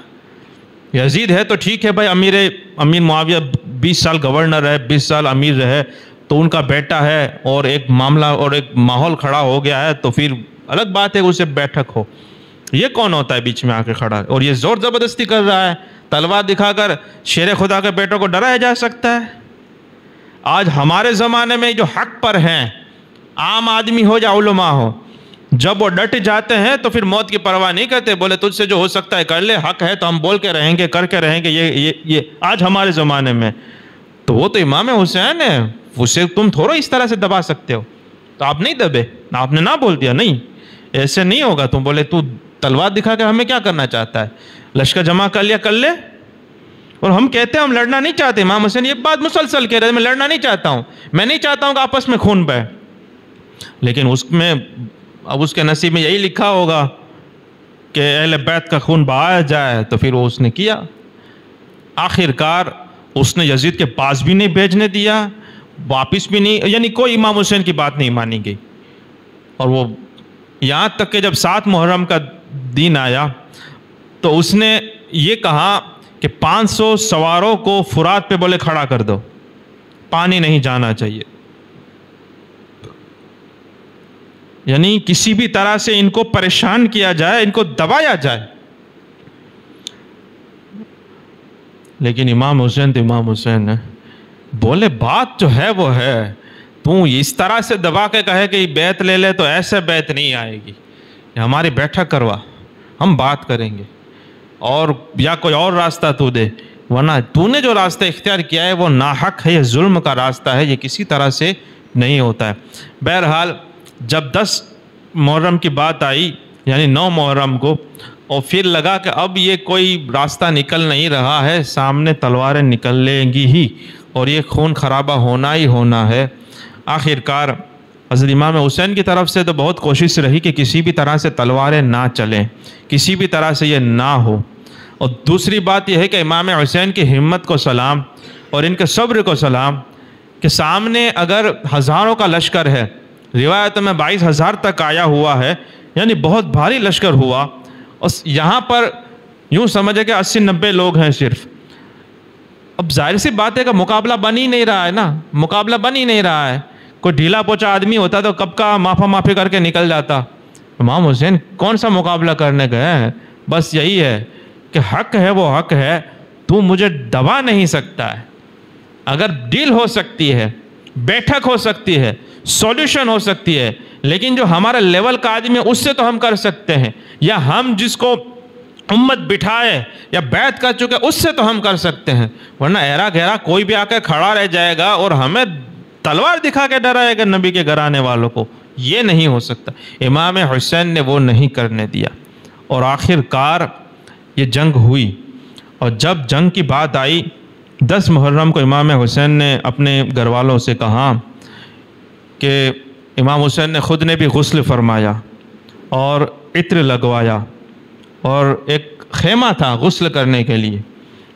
البدایہ والنہایہ، الاشابہ، شعر عالم النبلہ ہے، ایسی کئی ساری کتابوں میں روایت ہیں. یعنی کہ پانی تھا، تھوڑا بہت پانی تھا، منع کیا گیا تھا، لیکن پھر بھی پہلے بھی تو کچھ نہ کچھ. یہ تو روایتوں میں آتا ہے کہ امام حسین مطلب بالکل تیار ہو گئے، پتہ تھا کہ اب جو لڑائی ہوگی تو پھر اس کا انجام کیا ہونا ہے. اور پھر یہ ہوئی. اور یہ وہ باتیں ہیں کہ اس کو ہم، میرے میں اتنی طاقت نہیں کہ وہ سب میں اسکرین پلے کرا سکوں کہ کہاں سے کون سا تیر لگانے، کون سی برچی کہاں سے لگی نے، کون سا کس نے کس کو مکہ مارا نے، یہ سب. اچھا، جو جنگ ہوئی اس میں کون کب آیا، کون کب لڑا، کس کو کتنے گھاؤ لگے، اور کس کے بات میں کس نے کے بیچ میں کیا باتیں ہوئی، وہ کون بتا سکتا ہے؟ سمجھ میں آ رہا ہے؟ کون بتا سکتا ہے؟ اب جیسے حضرت عباس کی بات کرتے ہیں، غازی عباس کی. غازی عباس بولے گئے. کہاں گئے؟ فرات پر. فرات پر گئے. کیا کس لیے گئے؟ آپ کو سب پتا تو ہے نا؟ ہاں، کس لیے گئے؟ آپ بولتے جائیں، میرا ساتھ دیتے جائیں تو مجھے تھوڑا آسان رہ جائے گا. کس لیے گئے تھے؟ کس نے بھیجا تھا؟ کس نے بھیجا تھا؟ ہاں، پانی کے لیے گئے تھے، سکینہ نے بھیجا تھا. اچھا، اب گئے تو کیا ہوا وہاں پر؟ پانی بھر لیا کہ نہیں بھر لیا؟ پانی بھر لیا. مشکزہ کا کون سے ہاتھ میں تھا؟ کون سے ہاتھ میں تھا؟ وہ دونوں ہاتھ کٹ جاتے ہیں نا پھر آگے چل کر. تو کون سے ہاتھ میں تھا مشکزہ؟ دائیں ہاتھ میں تھا نا، ایسا سنا ہوگا نا. اچھا، دائیں ہاتھ میں مشکزہ ہے، یعنی ایسے پکڑا ہوگا، ایسے ہی ہوگا نا مشکزہ. تو تلوار کس ہاتھ میں تھی کہ نہیں تھی؟ کیونکہ ہم نے یہ بھی سنا ہے کہ لڑتے تھے، مقابلہ کرتے تھے. تو تلوار اس ہاتھ میں آ گئی، بائیں ہاتھ میں. پھر کیا ہوا؟ تلوار لگی، دایاں ہاتھ کٹ گیا. اب جب ہاتھ کٹے گا تو مشکزہ کا کیا ہوگا؟ نیچے گرے گا نا. تو نیچے نہیں گرا، پتہ نہیں کس طرح سے کیا ہوگا، تو یہ یہاں پر آ گیا. اب تلوار پکڑی بائیں ہاتھ میں کہ مشکزہ پکڑا؟ اب پھر دوسرا ہاتھ بھی گیا، منہ میں پکڑ لیا. سمجھ میں آ رہا ہے کچھ؟ اچھا، یہ جو ہو رہا تھا فرات پر، دیکھنے والا کون ہے؟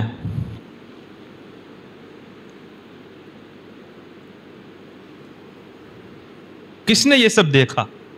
اور یہ بتا کون سکتا ہے؟ یا تو خود حضرت عباس ہی بتا سکتے ہیں کہ میرے ساتھ کیا ہوا، یا امام حسین شاید اس وقت دیکھ رہے ہوں ان کو، یعنی جو کربلا میں تھے وہ بتا سکتے ہیں، یا جنہوں نے کیا وہ بتا سکتے ہیں، یزیدی. اب جتنے بتا سکتے ہیں مرد، وہ سب تو شہید ہو گئے. عورتیں سب خیمے میں اندر میں ہیں. زین العابدین ریٹرن ہو رہے ہیں، وہ تو بیمار ہیں، بستر پر خیمے میں لٹے ہوئے ہیں، تو کیا یہ سب یزیدی بتا کے گئے؟ تو پھر یہ بتایا کس نے؟ ایسی ایسی باتیں، سٹوریاں کھڑی کی گئی. میں سچ بتا رہا ہوں آپ کو، اگر میں بتاؤں آپ کا دماغ گھوم جائے گا کہ امام حسین کے ساتھ جو ہوا. میں نے جو بتایا نا کتابوں میں اتنا ہی لکھا ہوا ہے. یہ ایک ایک کو یہ فلم کی طرح ایک ایک کے بعد ایک ایک پلے ہوتا ہے. پھر اکبر آتے ہیں، پھر وہ عباس آتے ہیں، پھر قاسم آتے ہیں، پھر اصغر، یونی پلے پورے سٹوری فلم چلتی ہے.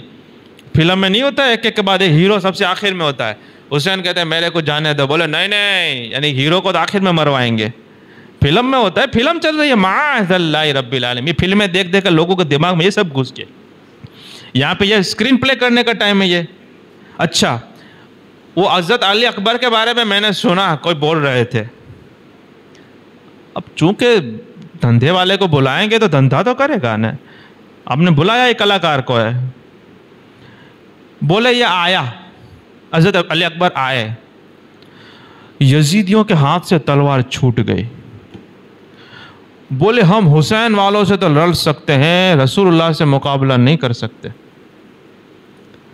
عمرو بن سعد نے کہا رسول اللہ کہاں دکھے ہیں؟ بولے وہ آ رہے ہیں. ارے بولے یہ رسول اللہ نہیں ہے، یہ تو حسین کا بیٹا علی اکبر ہے جو رسول اللہ جیسا لگتا ہے. تو یہ تو آتا ہے کہ رسول اللہ جیسے لگتے تھے، وہ امام حسن لگتے تھے، مشابہت یا حضرت علی اکبر مشابہت تھی. لیکن یزیدیوں نے کیا رسول اللہ کو دیکھا تھا؟ تو ان کو کیسے پتا چلا کہ رسول اللہ آ رہے ہیں؟ تلوار کیسے چھوٹ گئی؟ سنا ہے کہ نہیں سنا آپ نے؟ میں نے 2-3 مرتبہ سنا الگ الگ لوگوں سے کہ جب حضرت علی اکبر آئے تو یزیدیوں نے کہا کہ رسول اللہ کیسے تشریف لا رہے ہیں میدان میں. اچھا، تو وہ یزید اتنے نصیب دار تھے کہ وہ رسول اللہ کو دیکھا ہوا تھا انہوں نے. حالانکہ سب نوجوان ہیں، بعد میں پیدا ہوئے ہیں، صحابی نہیں ہے کوئی. صحابی کوئی نہیں تھا سامنے جس نے رسول اللہ کو دیکھا ہو. تو کیسے پتا چلا کہ علی اکبر آ رہا ہے، رسول اللہ آ رہے ہیں؟ اور پھر عمرو بن سعد کہتا ہے کہ نہیں نہیں نہیں نہیں، رسول اللہ جیسے لگتے ہیں نہیں ہے. یعنی اس کو بھی پتا تھا. کچھ سمجھ میں آ رہا ہے کیا ہو رہا ہے؟ یہ کیا ہو رہا ہے؟ یہ ہے جس کے بارے میں اللہ کے رسول صلی اللہ علیہ وسلم ارشاد فرمایا کہ آدمی کے جھوٹا ہونے کے لیے اتنا ہی کافی ہے کہ ہر سنی سنائی بات کو آگے بڑھا دے. اور قصہ گو واعظین کی مذمت بیان ہوئی ہے جو ان باتوں کو بڑا چڑھا کر. اور قرآن شریف پڑھیں، قرآن شریف میں اللہ تعالیٰ نے صاف بنی اسرائیل کو یہ فرمایا 2 جگہ پر کہ لا تغلوا فی دینکم، اپنے دین میں غلو مت کرو. بڑا چڑھا کر تانی توڑی نے. اب یہ بات تھی کہ ابھی شروع ہوئی، 72 لوگ ہیں شہید ہوتے ہیں، اور یزیدی کے 88 لوگ شہید ہوتے ہیں، 88. اور یہاں پہ ایک ایک سے ہزار مرواتا ہی ہے. کبھی سوچا آپ نے؟ علی اکبر آئے، ہزاروں کو مار دیا. امام حسین آئے، ہزاروں کو مار دیا. اگر ایک آدمی کو مارنے میں 1 منٹ لگتا ہے تو 2000 کو مارنے میں 2000 منٹ تو لگے گا. حساب لگائیں کتنا گھنٹہ ہوتا ہے. اور وقت کب کا ہے؟ وہیں عاشورے کا وقت ہے، 10 محرم کا وقت ہے. ظہر کے آتے آتے یہ روایتوں میں ملتا ہے کہ امام حسین نے کہا کہ آپ جنگ کو رکوائیں، ظہر کا وقت ہو گیا ہے، ہم نماز ادا کریں. اور آپ نے صلاۃ خوف ادا فرمائی. اتنی سی بات ہے. اور یہ مطلب بہت دین کے ساتھ غداری ہو رہی ہے، اس سے کوئی اچھی بات نہیں ہو رہی. یہ رافضیوں کا طریقہ ہے، بڑا چڑھا کر پورا اس طرح سے باتیں کرنا اور کیا باتیں کرنا. یہ مسلمانوں میں اور جتنا ہم ثابت کر سکتے ہیں یہ نہیں ہے. کیونکہ دیکھنے والے جو ہیں، ایک امام زین العابدین آئے، اور امام زین العابدین کا حال تھا کہ بعد میں آپ نے کبھی مسکراتے نہیں تھے. آپ عبادت میں لگے ہوئے تھے، آپ احادیث کے روایت میں لگے ہوئے تھے، آپ علم دین کی خدمت میں لگے ہوئے تھے. طریقت آپ سے طریقت کے شجرے چل رہے ہیں، آپ تو وہ کر رہے ہیں. اب عورتیں بچی تو وہ تو خیمے میں تھی. اب کس کے ہاتھ سے تیر چھوٹا، کس کے ہاتھ؟ بولے علی اصغر کو تیر مارا، ہر ملا نے تیر گر گیا. دوسرا تیر مارا گر گیا، تیسرا تیر مارا گر گیا. بولے کیا ہے؟ بولے سکینہ یوں کر رہی ہے، مت مار علی اصغر کو مت مار. اچھا حرملہ کے ہاتھ سے تیر گر گیا، کیا سکینہ نے بتایا؟ کہ حرملہ نے خود بتایا کہ میں مارنے گیا تو تیر گر گیا تھا اور سکینہ یوں کر رہی تھی؟ ایسی بات ہے۔ بلکہ کتابوں میں یہاں تک لکھا ہے کہ علی اصغر کی شہادت کیسے ہوئی؟ بولے حضرت امام حسین جب میدان میں جانے کی تیاری کر رہے تو اپنے چھوٹے بچے کو بوسہ دے رہے تھے، چوم رہے تھے، سر پر ہاتھ پھیرے تھے، گود میں خیمے کے پاس، وہ جو خیمہ نکل رہے تھے وہاں اس کے پاس آپ یوں محبت پیار کر رہے تھے اور سونپ کر اپنی گھر کی خواتین کو آپ جانے والے تھے۔ اس وقت کسی نے امام حسین پر نشانہ مارا اور علی اصغر کو لگ گیا، اور یہ کہتا ہے کہ پانی مانگنے کے لیے گئے اس چھوٹے بچے کو۔ یعنی امام حسین کو کیا سمجھتا ہے؟ میں بتاؤں، امام حسین کی الٹی توہین اور گستاخی ہو رہی ہے۔ یہ گستاخی ہو رہی ہے کہ اتنا میٹر چل رہا ہے، یہ ہو رہا ہے، ان کو سمجھ نہیں تھی، یہ لے کے جا رہے ہیں کہ اب چھوٹے بچے کے نام پر پانی دو۔ یعنی یہ بہت ذلیل یہ ذلت اس میں سے نکل رہی ہے۔ کہیں پہ سنا بولے علی اکبر کو لے کر آئے، علی اکبر کی لاش کو اٹھا کر آ رہے تھے امام حسین، اور بولے منہ چہرہ گھما لیا، بار بار علی اکبر چہرہ یوں کر رہے، امام حسین بار بار گھما رہے ہیں چہرہ، مطلب علی اکبر کو دیکھ نہیں رہے، علی اکبر واپس یوں کر رہے ہیں، یہ واپس یوں کر رہے ہیں، واپس یوں کر رہے ہیں۔ تو کہا کہ بابا کیوں نہیں دیکھ رہے؟ علی اکبر نے کہا کہ بابا آپ کیوں نہیں دیکھ رہے ہیں میرے سامنے؟ امام حسین نے کہا بیٹا مجھے یہ ڈر رہتا ہے کہ کہیں دنیا سے جاتے جاتے تو مجھ سے پانی نہ مانگ لے، میں تجھے کیا منہ دکھاؤں؟ یعنی کیا تم کر رہے ہو، کیا کر رہے ہو؟ علی اکبر جان کی قربانی دے کر اب بابا سے پانی مانگے گا۔ اچھا علی اکبر اور امام حسین کے بارے میں یہ بات ہوئی، تجھے کس نے بتائی؟ دونوں شہید ہو گئے، دونوں شہید ہو گئے نا، واپس تو کوئی پہنچا ہی نہیں کہ یہ سب داستانیں سنا ہے، اس کو پتا ہے سب۔ اب دو ہی طریقے ہو سکتے ہیں، ایک تو یہ کہ جبریل علیہ السلام وحی لے کر نازل ہو، اور جیسے اگلی خبر رسول اللہ کو بتاتے تھے وہ بتائیں کہ فلاں قوم عاد کے ساتھ یہ ہوا، سمود کے ساتھ یہ ہوا، لوط علیہ السلام کی قوم کے ساتھ یہ ہوا، انہوں نے آپس میں یہ مشورہ کیا اور نبی نے یہ کیا وغیرہ وغیرہ۔ تو یہ تو ناممکن ہے، نہ کوئی نبی نہیں آئے گا، نہ جبریل علیہ السلام آئیں گے، یہ تو اب ایک ہی بچتا ہے کہ شیطان آ کر کچھ سمجھا جاتا ہو، سنا جاتا ہو۔ یہ سب باتیں ہیں، اور یہ اسلام میں اس کا کوئی نہیں ہے۔ اگر کسی کو اچھا لگتا ہے، اسلام اس کے لیے ہے ہی نہیں۔ یہ چیز ہے آدمی اچھا دکھانے کے لیے، بتانے کے لیے ایسی باتیں کر رہا ہے۔ میں تو حیرت میں پڑ گیا، بولے علی اکبر کی وہ عزت بتا رہا ہے کہ ذلیل کر رہا ہے؟ توہین ہو رہی ہے کہ علی اکبر نے ابھی تک لڑتے رہتے شہادت دے دی، بولے برچھی لگ گئی۔ اچھا پھر کہا اب نکالو۔ اچھا کیوں نکالنی تھی؟ نکالی تو امام حسین کے بال سفید ہو گئے، یعنی ابھی تک کالے تھے اچانک سے سفید ہو گئے۔ بولے کیوں؟ بولے 18 سال کا جوان جاتا ہے تو بال ہو جاتے ہیں۔ حالانکہ بخاری شریف کی حدیث میں ہے کہ امام حسین کا سر مبارک کو جب ابن زیاد کے سامنے رکھ گیا تو کالے کلر کا خضاب کیا ہوا تھا، اور خضاب تب کیا جاتا ہے جب بال سفید ہوتے ہیں۔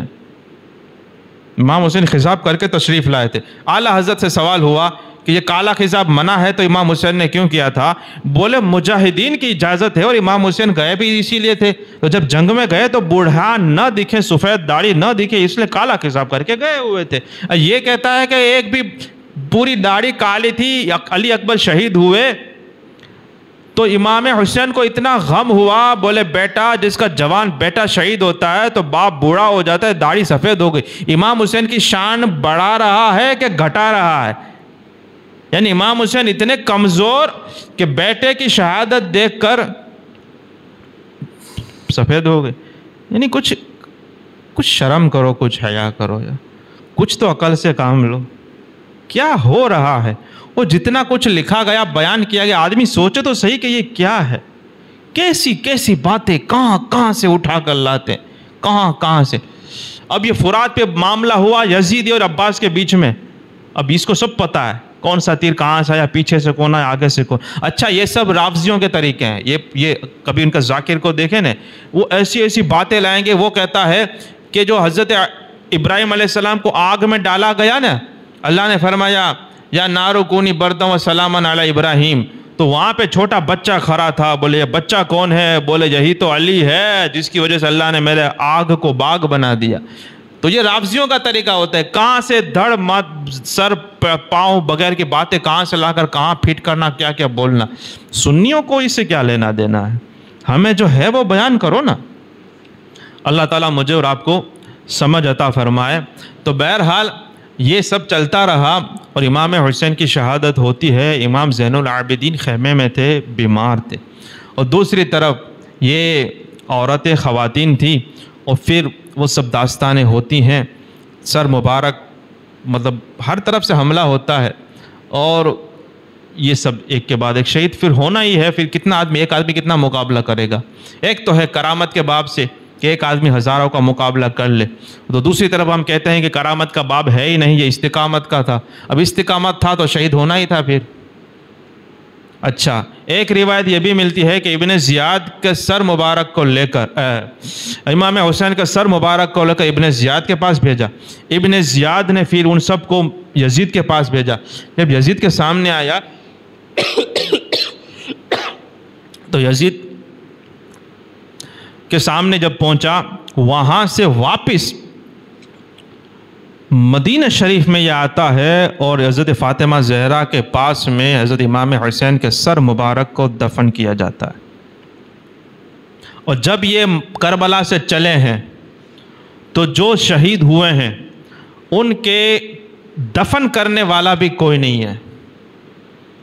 ایک جگہ پر میں نے پڑھا کہ جب یہ شام تک پہنچ گئے بندی بنا کر، واپس جب آئے ہیں تب یہ سب انہوں نے کیا ہے. تو یہ بہت گمبھیر اور رونے والی اور سنجیدہ قسم کی گفتگو ہے، اور ایک نارمل مسلمان مومن اس میں مزے لے کر اور بڑا چڑھا کے یعنی ہم بات کر ہی نہیں سکتے نا. ہمارے گھر میں ایک میت ہوتی ہے، کبھی یاد آتی ہے باپ کی، دادا کی، کسی کی نانا کی، تو آدمی تھوڑا غمگین ہو جاتا ہے، بھائی انتقال ہو گیا، یہ تھوڑا اپسیٹ جیسا ہو جاتا ہے. پھر کیا کرتا ہے؟ پھر اچھی بات یاد کرنے لگتا ہے، کیونکہ اسلام نے غم کو دور کرنے کا حکم دیا ہے. یہ نہیں کہ تانی تونی نے کھینچ تان کر غم تاری کرنا. اسلام میں حرام ہے، منع کیا گیا ان باتوں سے. تو کہ کسی طرح سے تان تون کر رلا دھلانے والی باتیں کرنا، نہیں یوں کرنا، یہ منع ہے ہمیں تو ہم کیا کرتے ہیں. اچھا، اگر یہ جائز ہوتا، جب یہ کوفہ میں گئے شہادت کے بعد، تو کوفہ کے شیعہ جو کل تک خط لکھ کر بلا رہے تھے، یہ سب رو رہے تھے، بہت رو رہے تھے. امام زین العابدین نے دیکھا اور کہا ان ہؤلاء یبکون علینا وما قتلنا غیرہم، یہ ابھی ہم پر رو رہے ہیں اور ہمیں یہی لوگوں نے تو شہید کیا ہوا ہے. حضرت امام زینب نے دیکھا، بولے تم رو رہے ہو، تم روتے ہی رہو. ان کو یہ بد دعا ہے کہ روتے ہی رہو، ہمیشہ روتے رہو. پھر آج تک روتے ہیں، اور روتے روتے کہتے بھی ہیں یا امام حسین ہم نہیں تھے، ہم نہیں تھے، یعنی بلا کر شہید کرنے میں ہم نہیں تھے، ہم نہ تھے، ہمیں نوٹا، تم نہیں تھے، تمہارے باپ تھے تو وہی نا. تو ان کو تو رونا ہی رونا ہے. پھر روتے تھے کوفہ والے، اور ان کو یہ بد دعا دی. پھر امام زین العابدین زینب دیکھا، بول اب کیا رو رہے ہو، کیونکہ سامنے وہی تو تھے، تلواریں نکالنے والے وہی لوگ تھے. بہرحال تو یہ سب باتیں ہوئی.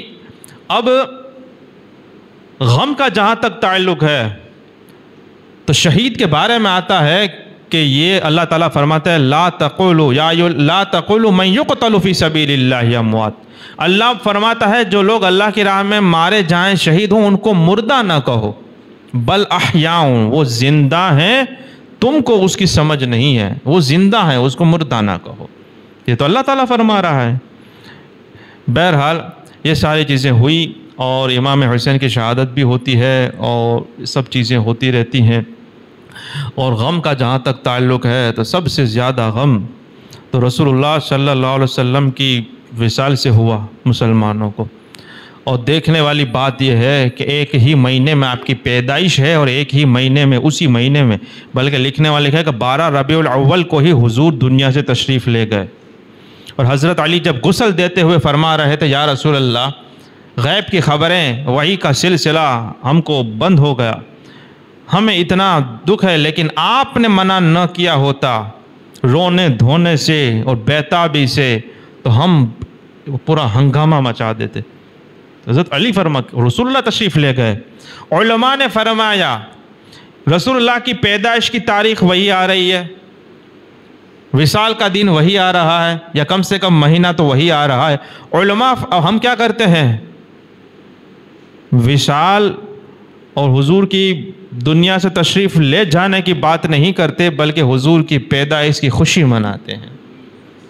یہ علماء اہل سنت کا موقف ہے کہ ہم میلاد منائیں گے، ہم خوشی منائیں گے کہ آپ کی پیدائش ہوئی، حالانکہ اسی مہینے میں دنیا سے بھی گئے ہیں۔ تو وہ اسلام کا نظریہ ہے۔ اللہ تعالیٰ مجھے اور آپ کو عقیدہ اہل سنت و جماعت پر قائم و دائم رکھے، ثابت قدمی نصیب فرمائے، اور جو جتنا حق ہے اس کو سمجھ کر قبول کرنے کی توفیق عطا فرمائیں۔ یاد رکھیں، کوئی بات یہ مانتا ہے یا نہیں مانتا ہے اسے فرق نہیں پڑے گا، فرق اسی سے پڑے گا کہ تو نے عمل کیا۔ امام حسین کو 3 دن پانی بند تھا یا نہیں تھا، پانی ملا یا، لوگ اس میں پڑ جاتے ہیں، وہ تھا، ہوا یا نہیں ہوا، وہ نہیں پوچھا جائے گا، یہ پوچھا جائے گا کہ تو نے عمل کون سا کیا۔ تو جو پیتا تھا وہ حلال کا بھی تھا کہ کچھ بھی پی لیتا تھا، تو جو کھاتا تھا وہ حلال کا بھی تھا کہ کچھ بھی کھا لیتا تھا، وہ ہم سے پوچھا جائے گا۔ جب اذان ہوتی تھی امام حسین نے سجدے میں گردن کٹائی، برسوں تک بولتا رہا اور قوالیوں میں گاتا رہا، لیکن بات یہ ہے کہ تو نے جتنی فرض نمازیں بھی پڑھی ہیں کہ نہیں پڑھی ہے، ہم سے ہمارا سوال ہونا ہے۔ اللہ تعالیٰ مجھے اور آپ کو عمل کی توفیق عطا فرمائے۔ اتنے دنوں میں کسی بھی طرح کی کوئی بھی لغزش ہو گئی ہو یا جو شرعی قابل گرفت میں توبہ کرتا ہوں، استغفر اللہ الذی لا الہ الا هو الحی القیوم واتوب الیہ، اشہد ان لا الہ الا اللہ واشہد ان محمدا عبدہ ورسولہ۔ السلام علیکم ورحمۃ اللہ وبرکاتہ۔